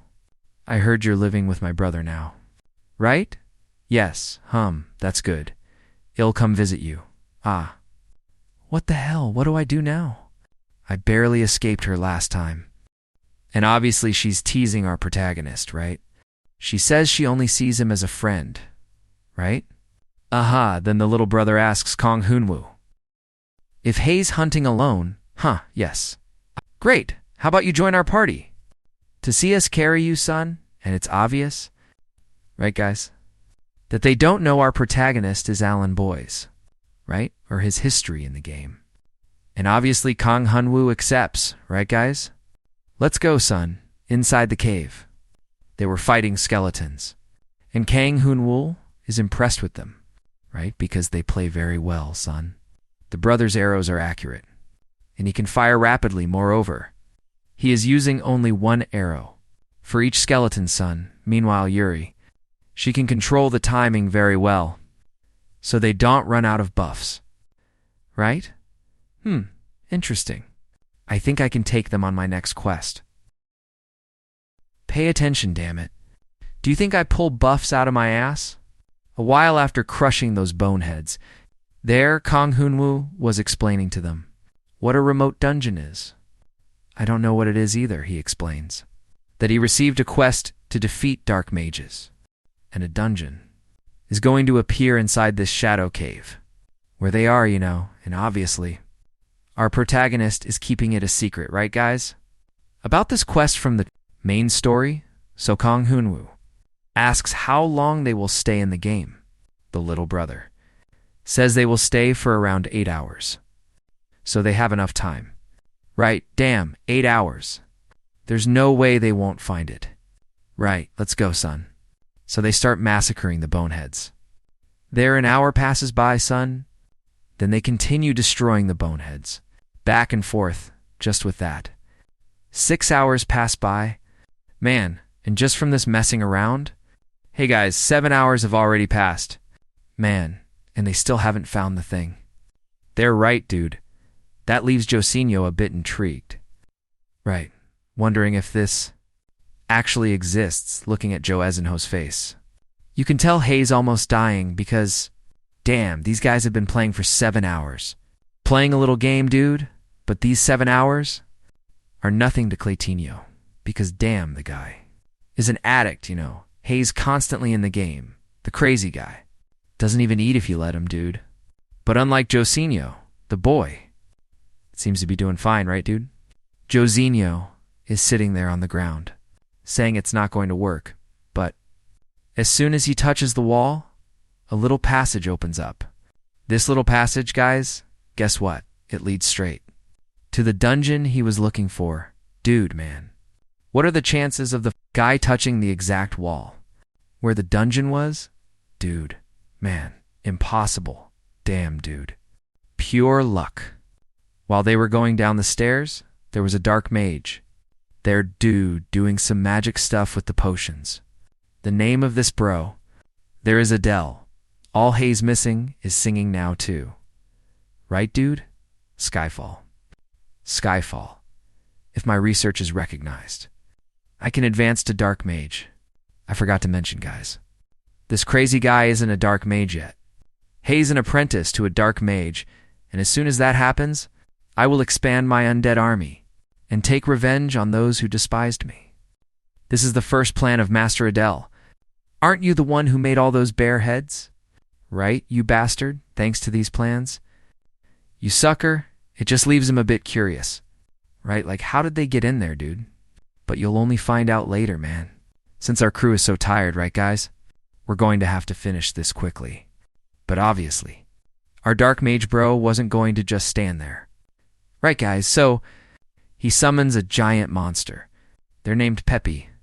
Peppy, I don't know, dude. Now things really went crazy, and obviously, right, because of this giant monster, he gets all confident, right? Thinking Hayes going to send our little protagonist, and the others packing, right? But Claytinho wasn't going to just stand there while the giant monster is preparing to go after him, right, dude? So he asks Yuri and Claytinho to take care of the Dark Mage while he defeats the giant monster, man. But before Claytinho finishes speaking, the giant monster charges at him with everything and hits him dead on, man. However, do you guys really think Claytinho would lose like that, guys? He lands several slashes on the giant monster's arm. Relax, damn it. Hayes gonna be fine, man. The giant monster prepares to go after him again with everything, man. However, Yuri notices something there, and just like that, the giant monster lets out a huge roar. There, it uses a skill called Fear, however. Because of the battle spirit, nothing happened to our protagonist, right? But what about Yuri and Josinho, guys? Are they okay, dude? Hey, you idiot. Are you going to keep bragging? Now, what do you think of my minion's skills? Ah, did you guys really think our Yuri and Josinho had bitten the dust, guys? No way, dude. She timed it perfectly and knew the giant monster was going to use a CC skill. And so she protected Josinho, right? With a skill called Immunity Skill, which is this shield that she put on him there, right? And for those of you who don't know what a CC skill is, guys, and no, dude, it's not that animated box under your arm, dude. A CC skill is nothing more than crowd control, a skill that immobilizes something. There's no way around it, right, guys? Our guy has incredible perception, man. Look, look. And when the giant monster turns around, he sees his master fallen on the ground, almost biting the dust. And just like that, he remembers all the moments they spent together. And obviously, after that, he enters a state of fury. Man, let's go. Second phase. Bring it on. And since things are going to get insane now, right, guys? Clayton summons. I'm here, damn it. No need to worry. Because now I'm here. Give me some room. Please, you stupid master. Kill this thing already, surrounded by enemies. Along with our protagonist, Hayes going to use his giant skill with everything, man. Oh, how cute. Let go of me. My mouth. Ah, so this is the pest of the kingdom? My name is Ted. Put me on the ground, bro. Damn it, you idiot. Give me a hand. Here, can't you see him dealing with the boss man? Dealt with it yourself. You usually only take care of the little mage. Like I said, I'm going to finish this crap right now. So the masked guy activates the giant ring skill, charges forward, and strikes with everything. and slashes him, man. And to finish it off, he jumps up and unleashes several insane slashes on the bear, and that's it, guys. It's over. I don't know if you guys have ever watched Naruto, but I mean, who hasn't watched Naruto, right? You guys know that scene with Zabuzan Haku, right? See if this doesn't look like a reference, man. A reference. Gosh, man, I feel a bit bad now. For defeating the giant bear. You're bad, he barely chewed. And after all this crazy stuff that happened, right, guys? Our protagonists finally managed to complete that investigation quest in Brinks, however. Before anything else, guys, Kwon Sungmin asks what they're going to do with the items that dropped there. And since our protagonist is no fool, guys, he immediately asks what the items are. Kwon Sungmin says that the Dark Mage dropped a staff and a magic skill book, which is something our protagonist doesn't use. Right, guys? At least for now. And the giant bear dropped a ball called A in Orb. Man, pause. That sounds wrong. And of course, the masked guy goes for the most broken one. Right, guys? The bear's orb, no homo, then Yuri. And Kwon Sungmin asks if Hei's really sure about that because, man, the guy basically did all the work. By himself, you know? Don't worry. Man, think of it as an allowance. For me especially, since it's been a long time. Since we last saw each other, some time. After all of that happened, the masked guy goes to deliver the book he got from the alleged Dark Mage to LeBron. So boy, how was the investigation? Well, I had to defeat 2 Dark Mages to get this. This is the Dark Mage's research journal. Great. This will satisfy His Majesty. Boy, get ready, because we are going. Where? Isn't it obvious? We have to greet His Majesty. You were the one who conducted the investigation. So who else should report to him? Wait, are you talking about the Emperor? And it looks like the masked guy got lucky, guys. Because in the 3 years since Arena launched, no one has ever set foot in the Useme Imperial Palace. The reason for all this is because there are many guilds that suck up to LeBron, since they believe LeBron is related to the main storyline, and actually, they were right. And just like that, the first player sets foot in the Imperial Palace. So this is the palace. Relax. Boy, just greet him properly. All right, then.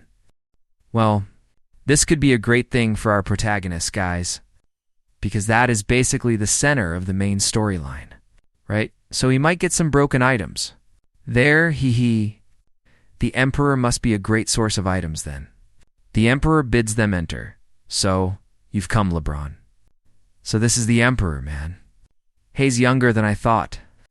This is the adventurer who completed the investigation in Brinks, huh? So, this is the adventurer who completed his mission, LeBron. And with just a glance, guys, he forces our protagonist to his knees. Damn it, holy crap. This pressure feels just like what I felt when meeting Recon. To tell the truth, it's even stronger. To force a reaction from this son of a bitch, Your Majesty, this is not the time. For playing around, can't I have some fun, LeBron? By any chance? Are you interpreting my actions as a joke? What's your deal? You slacker. Do you want a beating, huh? What did you say? You piece of shit, lazy little Emperor. Do you understand now, you brat? Interesting. Well, this guy over here, man, what a crazy Emperor. He is, huh? And now that our boy has finished thinking, right, guys? He remembered seeing something about them when he was looking up some information about the main storyline. Right? A story about an Emperor of Yuzma. So why do you just stay inside the house? You lazy bum, go to work, and the strongest. Knight of the Empire, LeBron. I am a duke, you idiot. I am allowed to relax. You are supposedly the one who should do all the work as the Emperor. They were students of the captain. Of the Imperial Knights, basically, they're friends, right? Hey, can I leave now? Oh, that's great. Now finally I will. Going back to what matters, right, guys? The Emperor only summoned our protagonist because he has a favor to ask. Of him, however, the imperial budget isn't as abundant as our guy thought. Right, man. So, because of that, the emperor is going to test our guy's skills. Anyway, wait, what do you mean test? Well, boy, I will test you to see if you are qualified for a certain job. And just like that, our boy receives a new quest, right, guys? Proof of qualification. In other words, he'll have to win in the Colosseum 100 times, guys. And the requirements are simple. You need to show me how extraordinary you have 2 weeks. We will finish the evaluation within 15 days. Damn. Another main storyline quest, Man 20, or 100 wins is nothing to me, man. If I can maintain contact with the Emperor, that's great, if your majesty permits. I will show my skills. So basically, you're telling me you triggered the main storyline? All by yourself. I'm glad everything worked out. But sometimes, I get a little jealous of you, hey. Hey, I just think that's also a skill. Right, but our guy has a small problem. It's about this right here, right, guys? Because he was saving the Colosseum for later, to use it when he started running out of content for his stream, right? So if it's in one day, what is he going to do over the next 5 days? Our guy says that Hay's going to post a few more promotional videos and hit level 50. So that's it. I hope we can see your era again. As the top god, of course. Bro, just wait and you'll see a while. Later, our guy was thinking that it was great. He signed the contract with Nike, right, man? Because he got a magic control book. Basically with this, right here, Hay's going to become a master swordsman. You know how it is, right, guys? I think our guy is going to be completely overpowered. Now, man. Wow. You just need to feel the magic to use this, man. Let's do this then, right? Just concentrate like this. Damn, now, Hayes. A true master swordsman. Man, stupid master, didn't you? Say you had something to give me. Ah, so you're talking about this right here? And actually, guys, that bear ball. Over there, it's a giant bear essence. Son, check it out. A giant bear essence. Give it here. No, son. I'll only give you this. If you call me master, bow down to me. Damn, master. I got stronger too. Damn, I already told. You two just call me master. And after absorbing that giant bear essence, right, guys, Ted unlocked 2 skills. Lightning and magic affinity. Wait, why do his stats look stronger than mine, man? Hey. It's time for the hierarchy to change, stupid master. Are you ready to carry me around for the rest of your life? Hey. I already told you to call me master right away. Right after our guy smashed multiple players who stood in his way. His video of smashing a giant bear hit 500k views. The more his YouTube views grew, his income also increased, and his video with the most views is a 1-minute video that announced to his subscribers the debut of Alan Boys as a streamer, and also about the duels that were to come, and soon. After that, rumors began to spread among those who watched his announcement. But now, leaving the gossip aside for a bit, guys, in a certain place. Over there, Kwon Sungmin and Lauren were hunting. Then Lauren asks Kwon Sungmin if he really thinks Kang Hyun-woo is that amazing. Right? Ah, of course. He will surpass my level very soon. Interesting. Hearing you talk about him like that makes me want to fight against him. And look at that, guys. Another one about to get smashed by Kang Hyun-woo, man. But meanwhile, in a certain place, Kang Hyun-woo and Ted were smashing several monsters. Over there to try to reach level 50, and finally, after a long time, hell yeah, I'm finally level 50. Stupid master. Damn it, let me rest, you asshole. This lightning skill is more than great. Right? But it seems to consume a lot of mana. Right, and now that Kang Hyun-woo has finished upgrading his gear, right, guys, it's time to start this stream. Watch out, extras. But first of all, what the heck is that flying up there in the sky, man? Ah, what the fuck is that? What the hell, man? And this package that arrived for Kang Hun-woo is a gift from the boss, guys, who is none other than the head of Nike. And wait a minute, is this the Black Jaguar set, man? The one he used back when he was the #1 player? Oh, guys, you got to admit, our boy is looking sharp now. And now that our boy is fully geared up, right, guys? He mentions that it takes 20 wins for him to break into the rankings, so he just needs to win 80 more times, man. Let's go. So, that's it, right, guys? It's time for number 1 to make his comeback in the past. Streaming sites gradually disappeared when VR games started becoming popular, and along with that, several connection issues became apparent during streams. The lag between the stream and the game couldn't be fixed, and in the end, several platforms suffered a massive drop in viewership. However, a certain company emerged and took over all those platforms. It was Quincy, the current developers of Arena. Why is everyone watching streams on a monitor? What would you think about watching through the capsule? And with those words, Quincy revolutionized the streaming industry. They introduced a live streaming tool right inside the game. They not only got rid of donation fees, but they also decided that payments would be made using Arena Gold. And that's more or less how the game became so popular. While Kang Hun-woo was away in the military. But getting back to Kang Hun-woo, guys, he was feeling a bit nervous, man. Because basically, he hasn't even started the stream yet. And there are already 5,000 people waiting to watch him. But this is no time to be nervous. Because the stream is starting right now. Let's go. What's up, guys? In the new streamer, Alan Boy's first. You can clearly see that Hayes' nervous, man, and as soon as he starts the stream, a ton of donation notifications start rolling in like crazy. At this rate, Kang Hun-woo is going to get rich. Right, man. Whether he gets rich or not, we don't know, guys. What I do know is that if you want to support us, you'll leave the name of a site called Tippa over there on that site. You can donate any amount over 1 reel.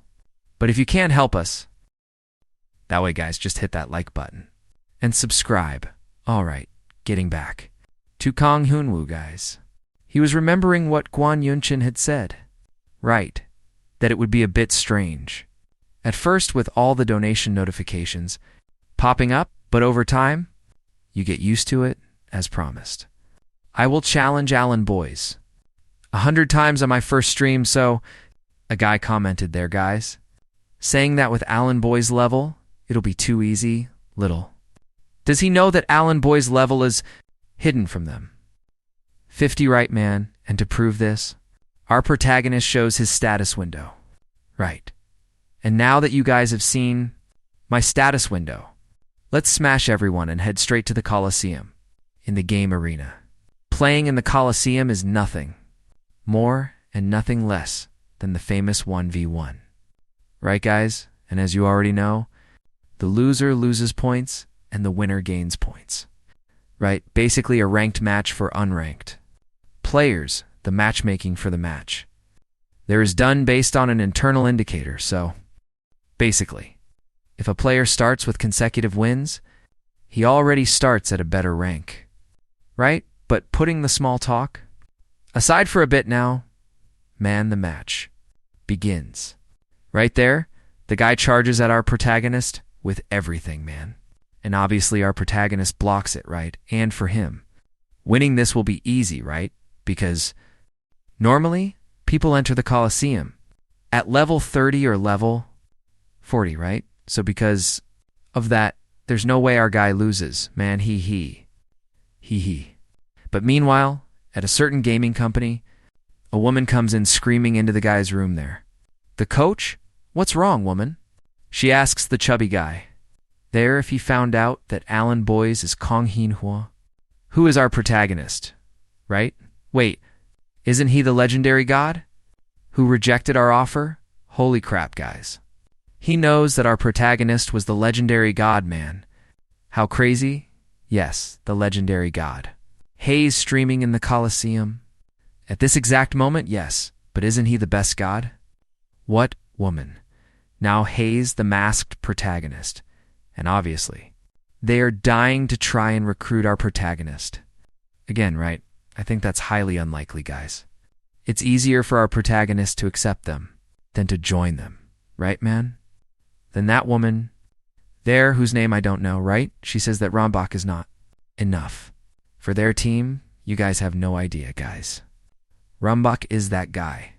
They're who humiliated our protagonist, right? And look who arrives. Right at the moment the woman says that, guys, I already told you not to say that here, woman. This kid's father has a lot of money. What are we going to do if that's the case? Are you crazy?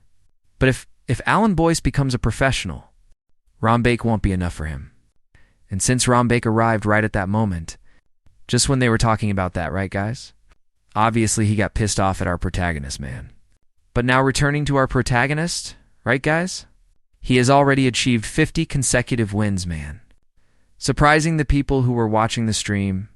He says that watching a massacre is boring, right? So he leaves. What's that? Protagonist? Did you really think it was just about streaming? And that's it, my dear. It's not like that. My son, you have to generate entertainment for the audience. Right, guys. So, that's when our protagonist has a great idea, guys. What do you guys think? If you give me challenges in exchange for money, what do you think? As if the audience wouldn't accept it, guys? Yeah, right. Let the challenges begin. The first challenge that our protagonist receives there, right, guys, is to fight the next match using only his fists. Man, I don't know about this, guys. I feel like this is going to end badly, man. Using only fists, man. Let's go. Which one do you want? My left hand. That puts you to sleep. Or my right hand that puts you in the cemetery? And so, our protagonist's first opponent. For him to test his experiments, On appears, and it's a spearman right off the bat. Right, guys? I think this time, our protagonist won't be able to handle it, huh? Apparently this guy is level 70, right? Whatever fighting with bare hands shouldn't be that difficult, right? So the spearman charges at our protagonist. With everything, man, but our protagonist dodges with total ease, you know? But how did he dodge that? But now it's our protagonist's turn to attack, man. He charges at the guy, there with everything, spinning his hand, drops to the ground, and lands a massive kick right to the spearman's face. And do you really think it ended there, man? As if, right then, Kong Hoon-hwa charges at the Lancer with everything again and starts beating him up with a series of heavy punches, son. To finish it off, in the fucking winner. Hey guys, see, that was easy. And of course, after Kong Hoon-hwa beats the guy, with just his bare hands, everyone goes crazy, man. And so, people start sending him tons of quests. Right, that's right, guys. Keep sending them. He'll accept them all. But while Kong Hoon-hwa was taking down the extras, he finally reached the final 10 victory zone. And because of that, an event quest was created. The Man of 100 Victories. As you attempt to become the first person to get 100 consecutive victories, in the Colosseum you approach the final challenge. In other words, guys, if Kong Hun-woo wins against 10 more people, he will receive a title and an item. So guys, if I get 100 victories, you'll get a title, then that crazy guy. There says that if he manages to win, he will give him 10K. Son, well, that arrogant guy meant gold, which is their currency there, meaning 10 million. Son, let's see who my next opponent is. It already started. Hey, come to Papa, my 10 million. And so, Kong Hun-woo kept winning one by one. Hand over that 10 million. And finally, after a long time, he reached his 99th victory. So guys, there's only one left for the 10 million. So, let's begin the final match. Bring on the 100th opponent. And it seems like Kong Hoon-woo is in trouble now, guys, because apparently this guy is over level 100, son. What a mess, man. The highest levels so far were level 80 and 90, so if he is over level 100, well, guys, I think Kong Hoon-hwa is screwed now. And since Kong Hoon Woo is no fool, son, he immediately summons Ted to get that awesome buff. For him, what is it, master? Geez. Hey, Ted, there are a lot of people watching, so watch your language, okay? Shut up, you idiot, you rascal. You tricked me again, now leaving the banter. Aside for a moment, guys. The match begins, and the guy prepares to charge. At Kong Hoon Woo, Ted, stop messing around. And buff me, I don't want to. You loser, it'll only buff you. If you apologize to me, fine. It'll let you sit on my shoulder later. You can't do anything without me, can you? But anyway, now that Ted has buffed Kong Hoon Woo, guys, the battle is finally about to begin. Son, the guy, charges at Kong Hoon Woo with everything, son. But obviously Kong Hyun Woo blocks it. However, it was obvious that the guy was stronger, right, guys? There's no comparing Kong Hoon Woo, who is level 50, with a guy who is over level 100, son, yet somehow Kong Hoon Woo manages to defend. Therein sins Hayes the man, right, guys? If it were anyone else, they would have lost from that attack alone, man. And of course, after that attack, Kong Hyun Woo has to go on the offensive against the guy, with everything, right? However, all of the guy's attacks are much faster, and stronger than Kong Hoon Woo's son. And it looks like this time Kong Hoon Woo needs a lot. More than just luck. To defeat this guy, right guys? But in a brief window of time, Kong Hoon Woo manages to spot an opening, and so Kong Hoon Woo activates the Giant's Ring skill, charges at the guy with everything, and slashes his throat, man. However, Kong Hoon Woo only managed to leave a scratch on the guy's neck. Guys, you're very good, kid. Congratulations. But that is not enough. To defeat me? What a mess, man. He thinks I'm a casual player. What is a casual player, guys? Whoever knows, leave it in the comments for me. To find out, cool, and apparently he doesn't know that Kang Hun Woo is streaming, right? And that's yet another reason. Right, guys?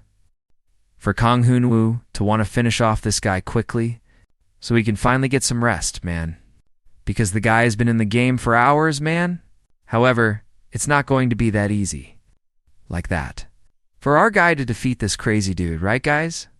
Especially since there are only 2 minutes left. For the Giant's strength to run out in just 3 more minutes. For Ted's buff to run out too, son. And it will be impossible for our guy to defeat this dude.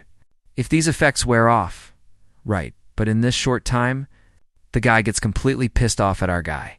And then he imbues his sword with energy to charge at our protagonist with everything. Damn, what do I do? What do I do? What do I do? Wait, I know. And just like that, our guy parries, but it wasn't a normal parry. Our guy redirected the strike, using his own opponent's strength against him. Oh shit, I'm screwed. And just like that, our guy defeats his 100th opponent and completes the quest, son. Fuck, damn. That was hard. What a drag, man. I forgot I've been streaming for 10 hours. But our guy's sadness ends right there, right? Because he remembered that. If he beat this dude, he would earn 10 billion won, son. And damn, this is the power of capitalism. Wait, are you talking to yourself now, master? Wow, Hayes lost his mind. And of course, after he completed the quest, right there to defeat 100 opponents, he takes off right a while later at the party. Our guy was taking a heavy rest there, right? Resting, because the guy isn't made of steel. Ah, man, streaming isn't as easy as I thought in arena chatting. I had to be careful with what I said. I'm exhausted. Ah, relax. Damn, after a while you'll get used to it. Man, at least you made a lot of money. Right? Crazy guy? Yeah, my gold? Wait a minute, man. Is this right? What is it, crazy guy? Damn, guys. Our guy got rich, son. The total gold he has is 57,000, son. Wait, man. Is it really 57,000 gold? 1 gold is equivalent to 1,000 and 11 won. So we are rich, guys. I'm going to throw out a challenge. To you, man, I dare you to send a super thanks. Right after our guy's first broadcast, He quickly became the topic of the hour. The name Allen Boys spread everywhere, and multiple sponsorships and streaming platforms started approaching him for a partnership opportunity, and the same thing was happening inside Arena. Who isn't raking in the sponsorships? And this guy over here is furious. Because our guy stole his sponsorships, right, man? Hayes, the guild master of the Mono Guild.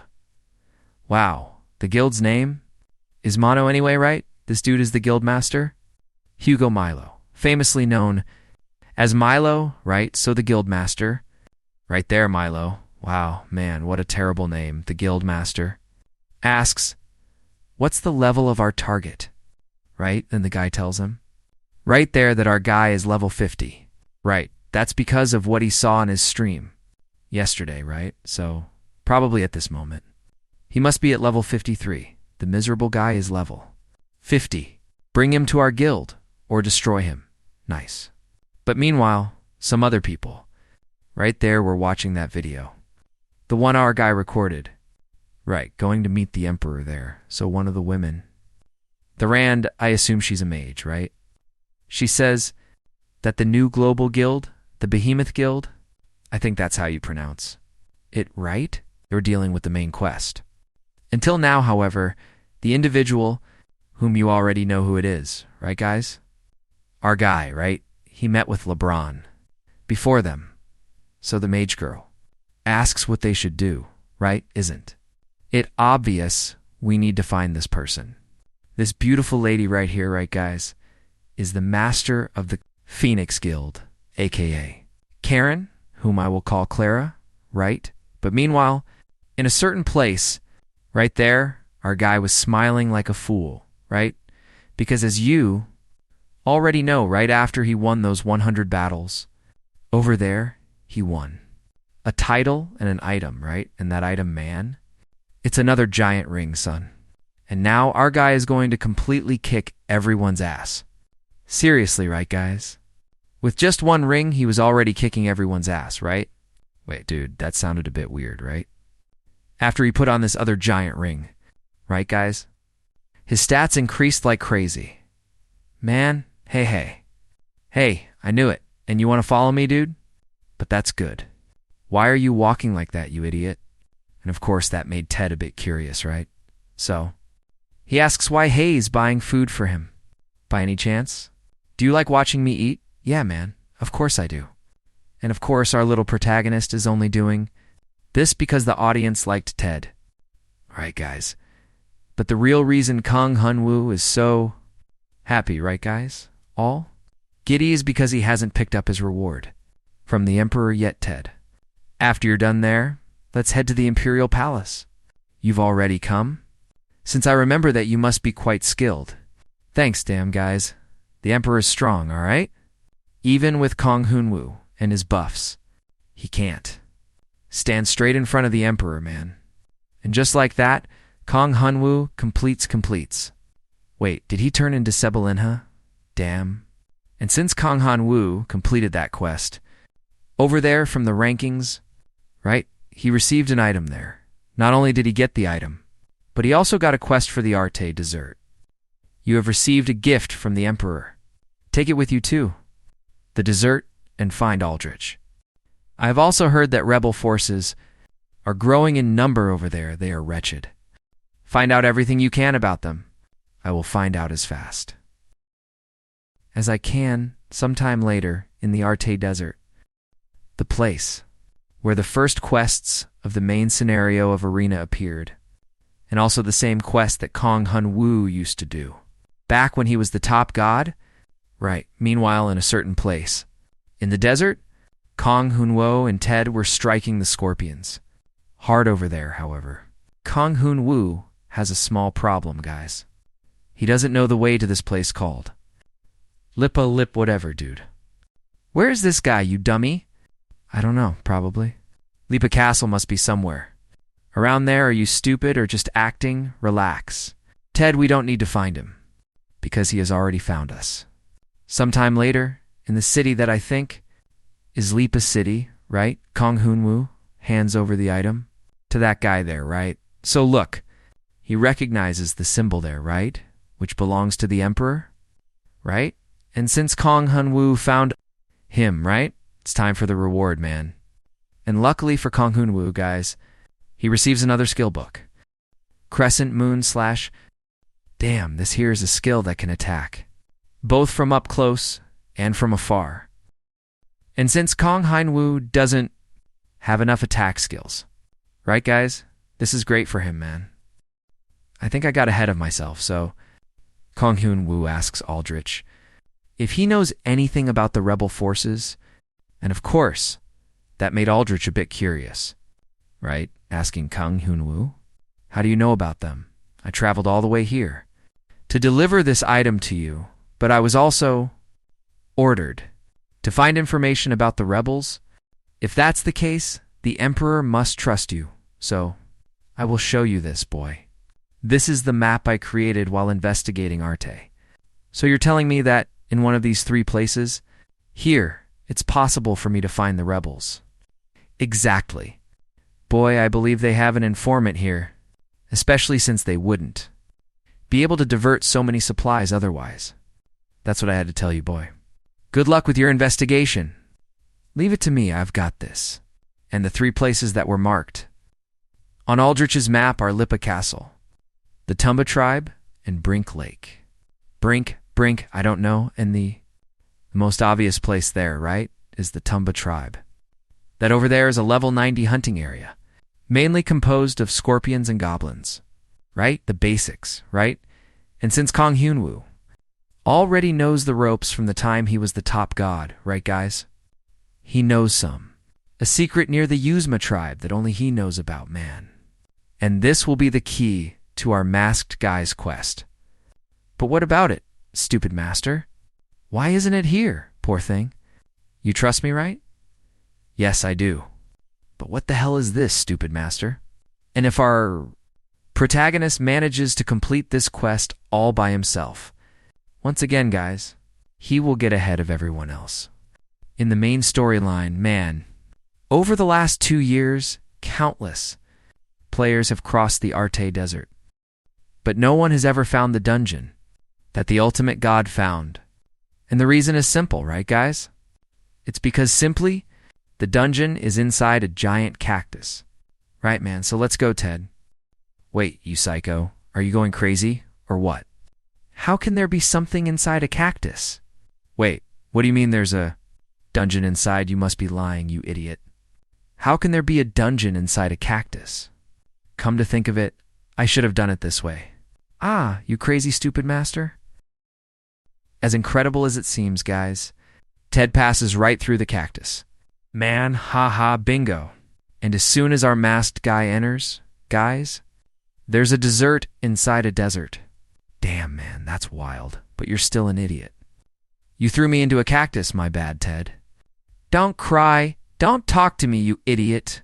But while Ted was whining, a monster appears right there. It's a mutant desert lizard that left our masked guy a bit confused. Right, guys? Because he has never seen this monster before in his life. Right. This monster is a subspecies of dragon, which is nothing more and nothing less than a Komodo dragon. Right, guys? But now, putting his observations aside for a moment, the monster charges at the masked guy with everything it's got. And now I think things look bad for the masked guy, because he doesn't know this monster's weak point. Right, then the monster tries to attack the masked guy, but the masked guy defends, right, but as expected. The monster is extremely resilient. Man, and considering its stamina, strength, and speed, the masked guy thinks it's above level 100. So if our protagonist doesn't attack in the correct way, he won't be able to break through the Komodo dragon's shell. Man, Ted, buff me? No, I won't. Nobody told you to throw me into a cactus. You idiot, I'll let you ride on my shoulders. Later? Ah, I'll let it slide this time then. After all of Ted's throwing a tantrum, he finally buffs our protagonist. So, he leaps up quickly with his sword and hits the monster's back deadened, man. Wait, did I hurt it? Hold on. Ah, stupid master. How could you start doubting me? Huh. What is that black spot over there? Wait, man, if it's really what I'm thinking, it's game over. As soon as the masked guy draws his secondary sword, he goes for it. And it seems the masked guy was right. Yeah, that. Left the monster stunned, game over. And just like that, the masked guy defeats the desert lizard. Victory, guys! The masked guy almost got his butt kicked just now, didn't he, man? But he managed to defeat the monster, right? So, that's what matters. Are you all right, master? Man, on the day that the masked guy sent the video of the Emperor, the editor swore that if he could edit Alan Boy's videos, for the rest of his life, he would do it for free. And later, he realized he made the right choice. I made the right choice in editing everything for Alan Boy's, man. Right? And right after all of that happened, Friday finally arrived the day for the masked guy. To stream again, am feeling great. Today has been the best version of myself. Ever since I came back to Arena, and since we are already reaching 50,000 viewers, it's time to start the fun. Hee, what's up, guys? We're back, damn it. Gosh, look at all these beautiful women in the castle. And luckily, right, guys, the masked guy found the drop from that fierce lizard, that Komodo dragon that he defeated. So the masked guy tells his audience to stop donating for a bit because this time he'd want to be able to pay attention to the donations. No, son, because his opponent this time is a dragon, guys. I think things have finally gone south for Kang Hyun-woo, hasn't it? But if that's the case, let's go. Hey, I've already finished analyzing him. He has the same weak point on the back of his neck. But it seems the dragon isn't much of a talker, right, son? Hei's already preparing to fire a fireball. At Kang Hyun-woo, however, do you guys really think Kang Hyun-woo would let that happen? He sends a blast of ki at the monster, which is actually the crescent moon cut, right?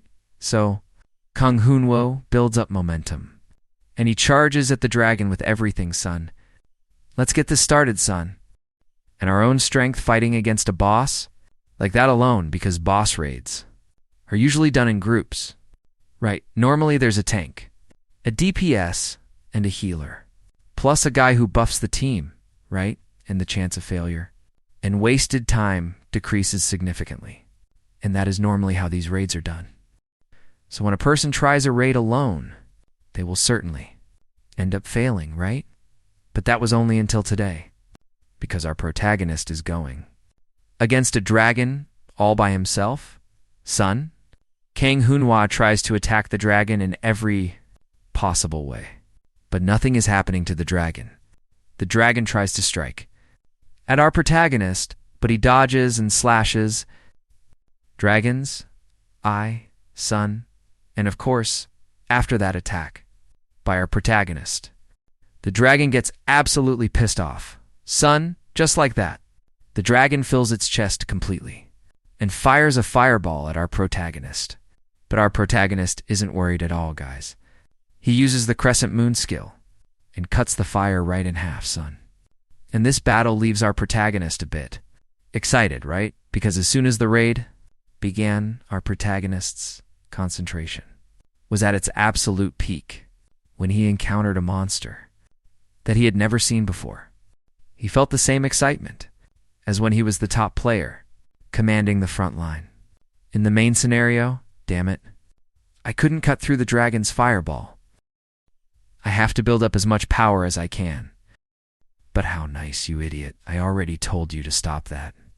We've already been here for 3 hours. That's it, man. Our protagonist has been inside the raid for 3 hours. Already, man.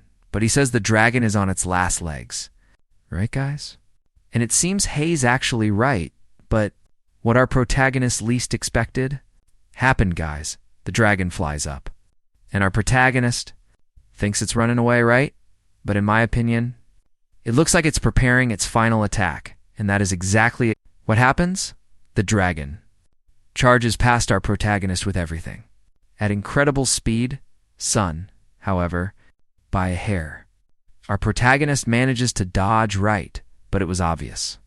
That wasn't the dragon's last attack, so it starts jumping from side to side, at an incredible speed. It's like that, guys. Every game has a method. To defeat a boss, right? The famous trick, right first. You learn the boss's movement and attack patterns. Right, guys, it's a pattern, man. But everyone uses their own unique method to apply that, right? And that's exactly what makes the game fun, son. But at this moment, Kang Hoon-woo is using all of his senses to focus and decipher the dragon's patterns. And after jumping from one side to the other, the dragon appears at full speed behind our protagonist. And since Kang Hoon-woo was 100% focused, he easily dodges the dragon's attack.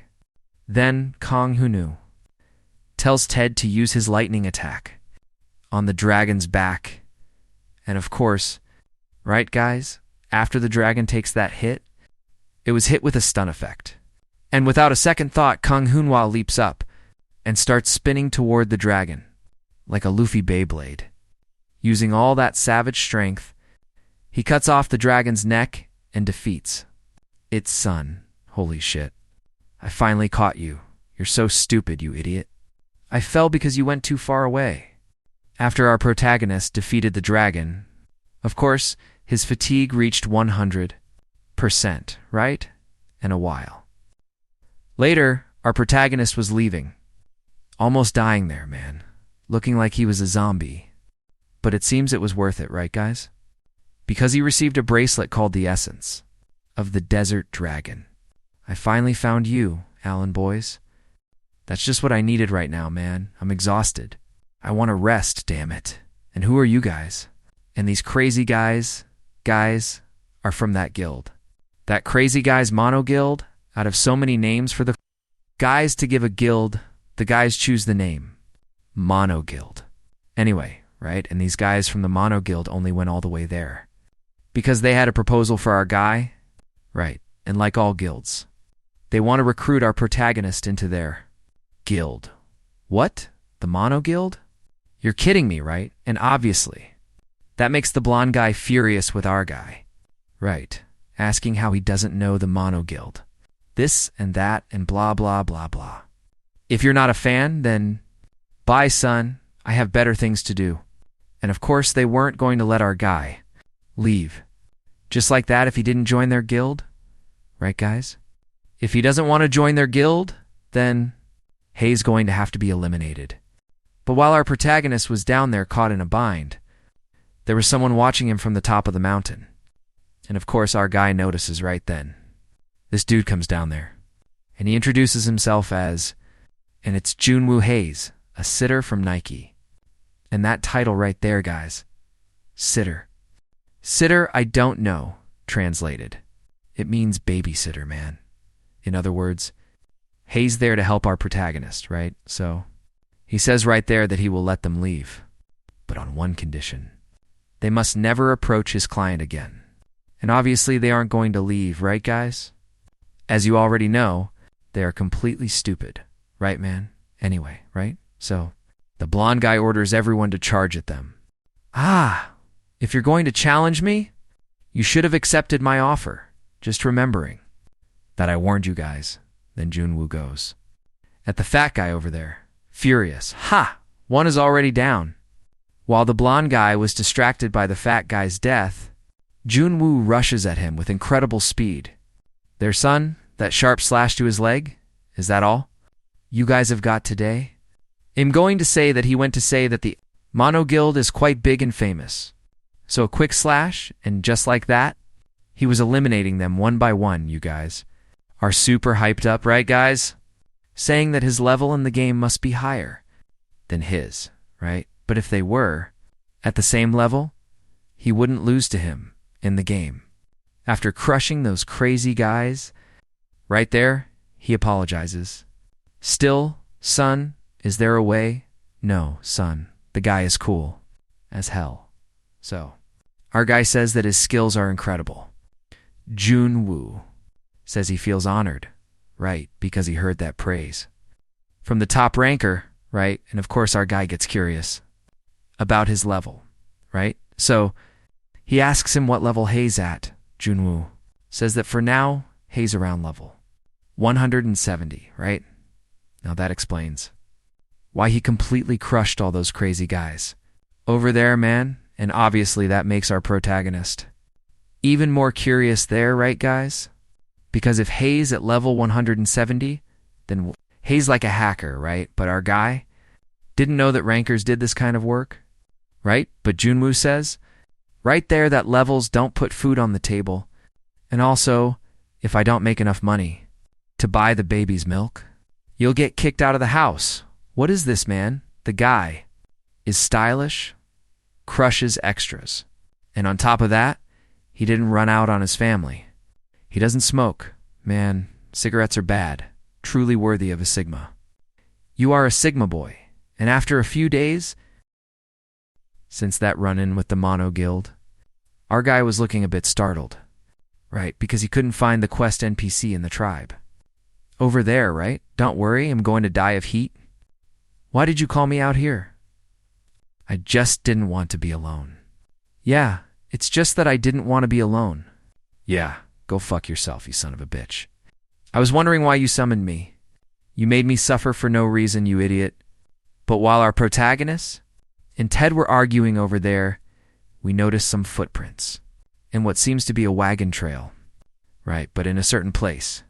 Over there, this crazy old guy was pissed off, man, because he lost his sponsorships. And guess who he lost his sponsorships to? Right, guys? Obviously, it was to our protagonist, right, guys? Look at Alan Boyce stealing everyone's sponsorships. See, there's a guy in the back asking if he heard. Well, he heard about Alan Boyce.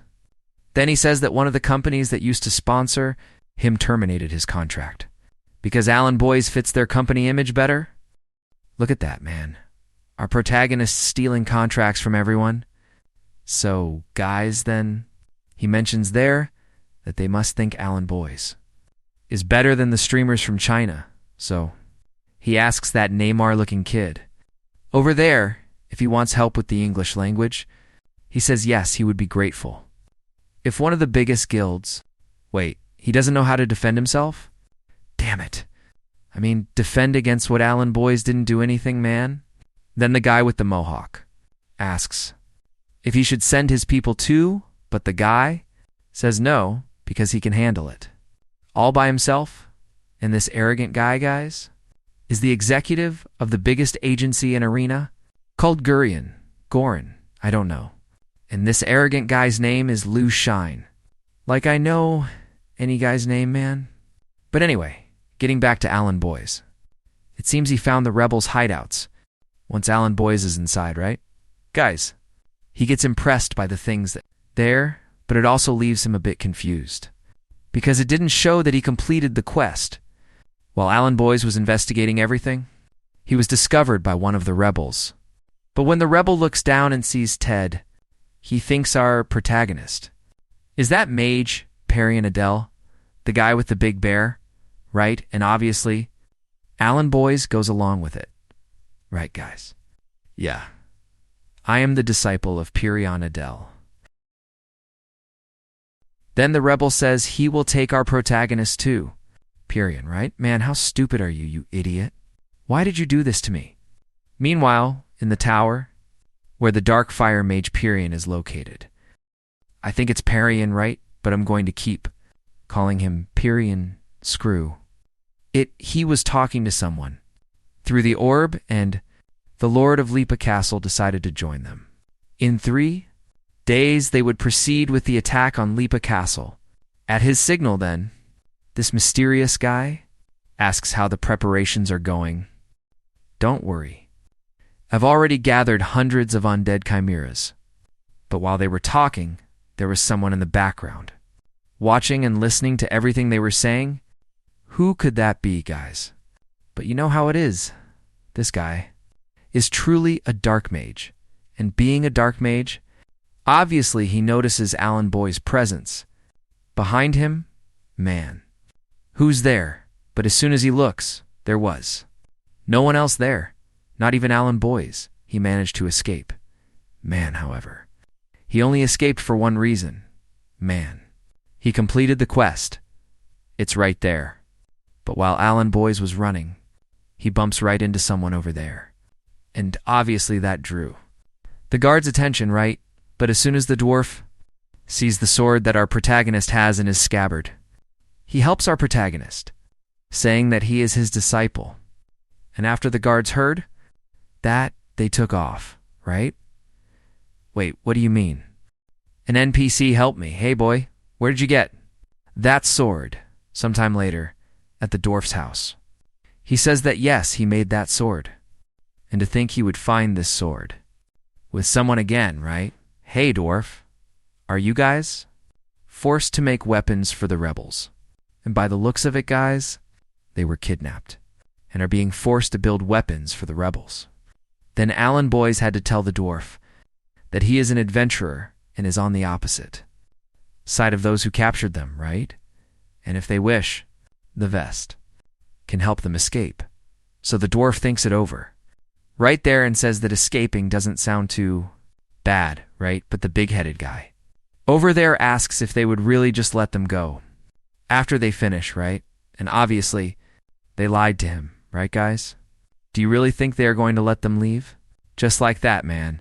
And that's exactly what the dwarf says to him. So the dwarf turns to our protagonist there and says he accepts, but on one condition. He cannot leave his weapons behind, because he would never leave his children behind, truly worthy of a blacksmith. And that's how the masked guy receives a new quest. Red Anvil Tribe. Pause. That sounds wrong. 1,000 times over, right? Escape with the dwarves of the Red Anvil Tribe. Leave it to me, man. Meanwhile, in some bar, in the Yuzma Empire, Rachel and Clara are talking to Kwon, Sungmin, and Loren. Right there, then Clara asks them if they want to continue the quest together. This time, so Kwon Sungmin says yes, right? And he asks how many times. She is going to ask that, Clara says. That main privileged information is confidential between the guilds, and she knows that the New World Guild, which is Kwon Sungmin's guild, right guys, is ahead of them in terms of the main scenario, but she doesn't know what their progress is. So Kwon Sungmin says right there that it's simple. It's to widen the gap between them and the other guilds. We're in the same boat, aren't we? He says this while picking his nose. Man, how gross. And one more thing. I heard that the Phoenix Guild is after Alan Boyce, and Scarlet agrees with him. Right there, guys. He wiped his booger right here. On top of the table. Man, how disgusting, man. Do you get what I'm saying, right? And of course, this provocation from Kwon Sungmin. Right, guys. Put Clara on high alert. Because if Kwon Sungmin's guild turns against her, it will be the end of the Phoenix Guild. But after all that talk, in the end, they formed an alliance. And the news about the New World Guild and the Phoenix Guild uniting blew up the arena community at that moment. They were the center of attention, since players were expecting them to monopolize the main scenario. But the next day, a certain video shocked the arena community. Then, Loreen arrives all hyped up over there, calling Kwon Sungmin, yo man, the guy is just chilling in a hammock over there, I'm telling you. Guys, that Kwon Sungmin is a total slacker, man. He's so incredibly lazy. Lauren asked if he saw the video that was posted in the arena community. What's up, everyone? Alan Boy's here. After seeing the big guilds try to monopolize the main scenario. Well, I'm sure many of you aren't even considering trying, huh? So I've prepared something for you, which is to share the information I have about the main scenario. If you're interested, come to the Castle of Lip in 3 days. This is going to be epic, right, guys? There's no way it won't be. This guy is completely insane. Is the masked guy going to gather everyone over there to crush the Dark Mage? There, man. I don't know, man. Because we're only going to find out in the next video, right, guys? If you want a sequel, you already know what to do, right, guys? Smash that like button and check out the description, damn it. And whoever doesn't join our server on Discord, which I'll leave pinned in the comments, is going to get wrecked. Watch out, guys. So that was it, man. A kiss on the left nipple, and see you next adventure. damn it.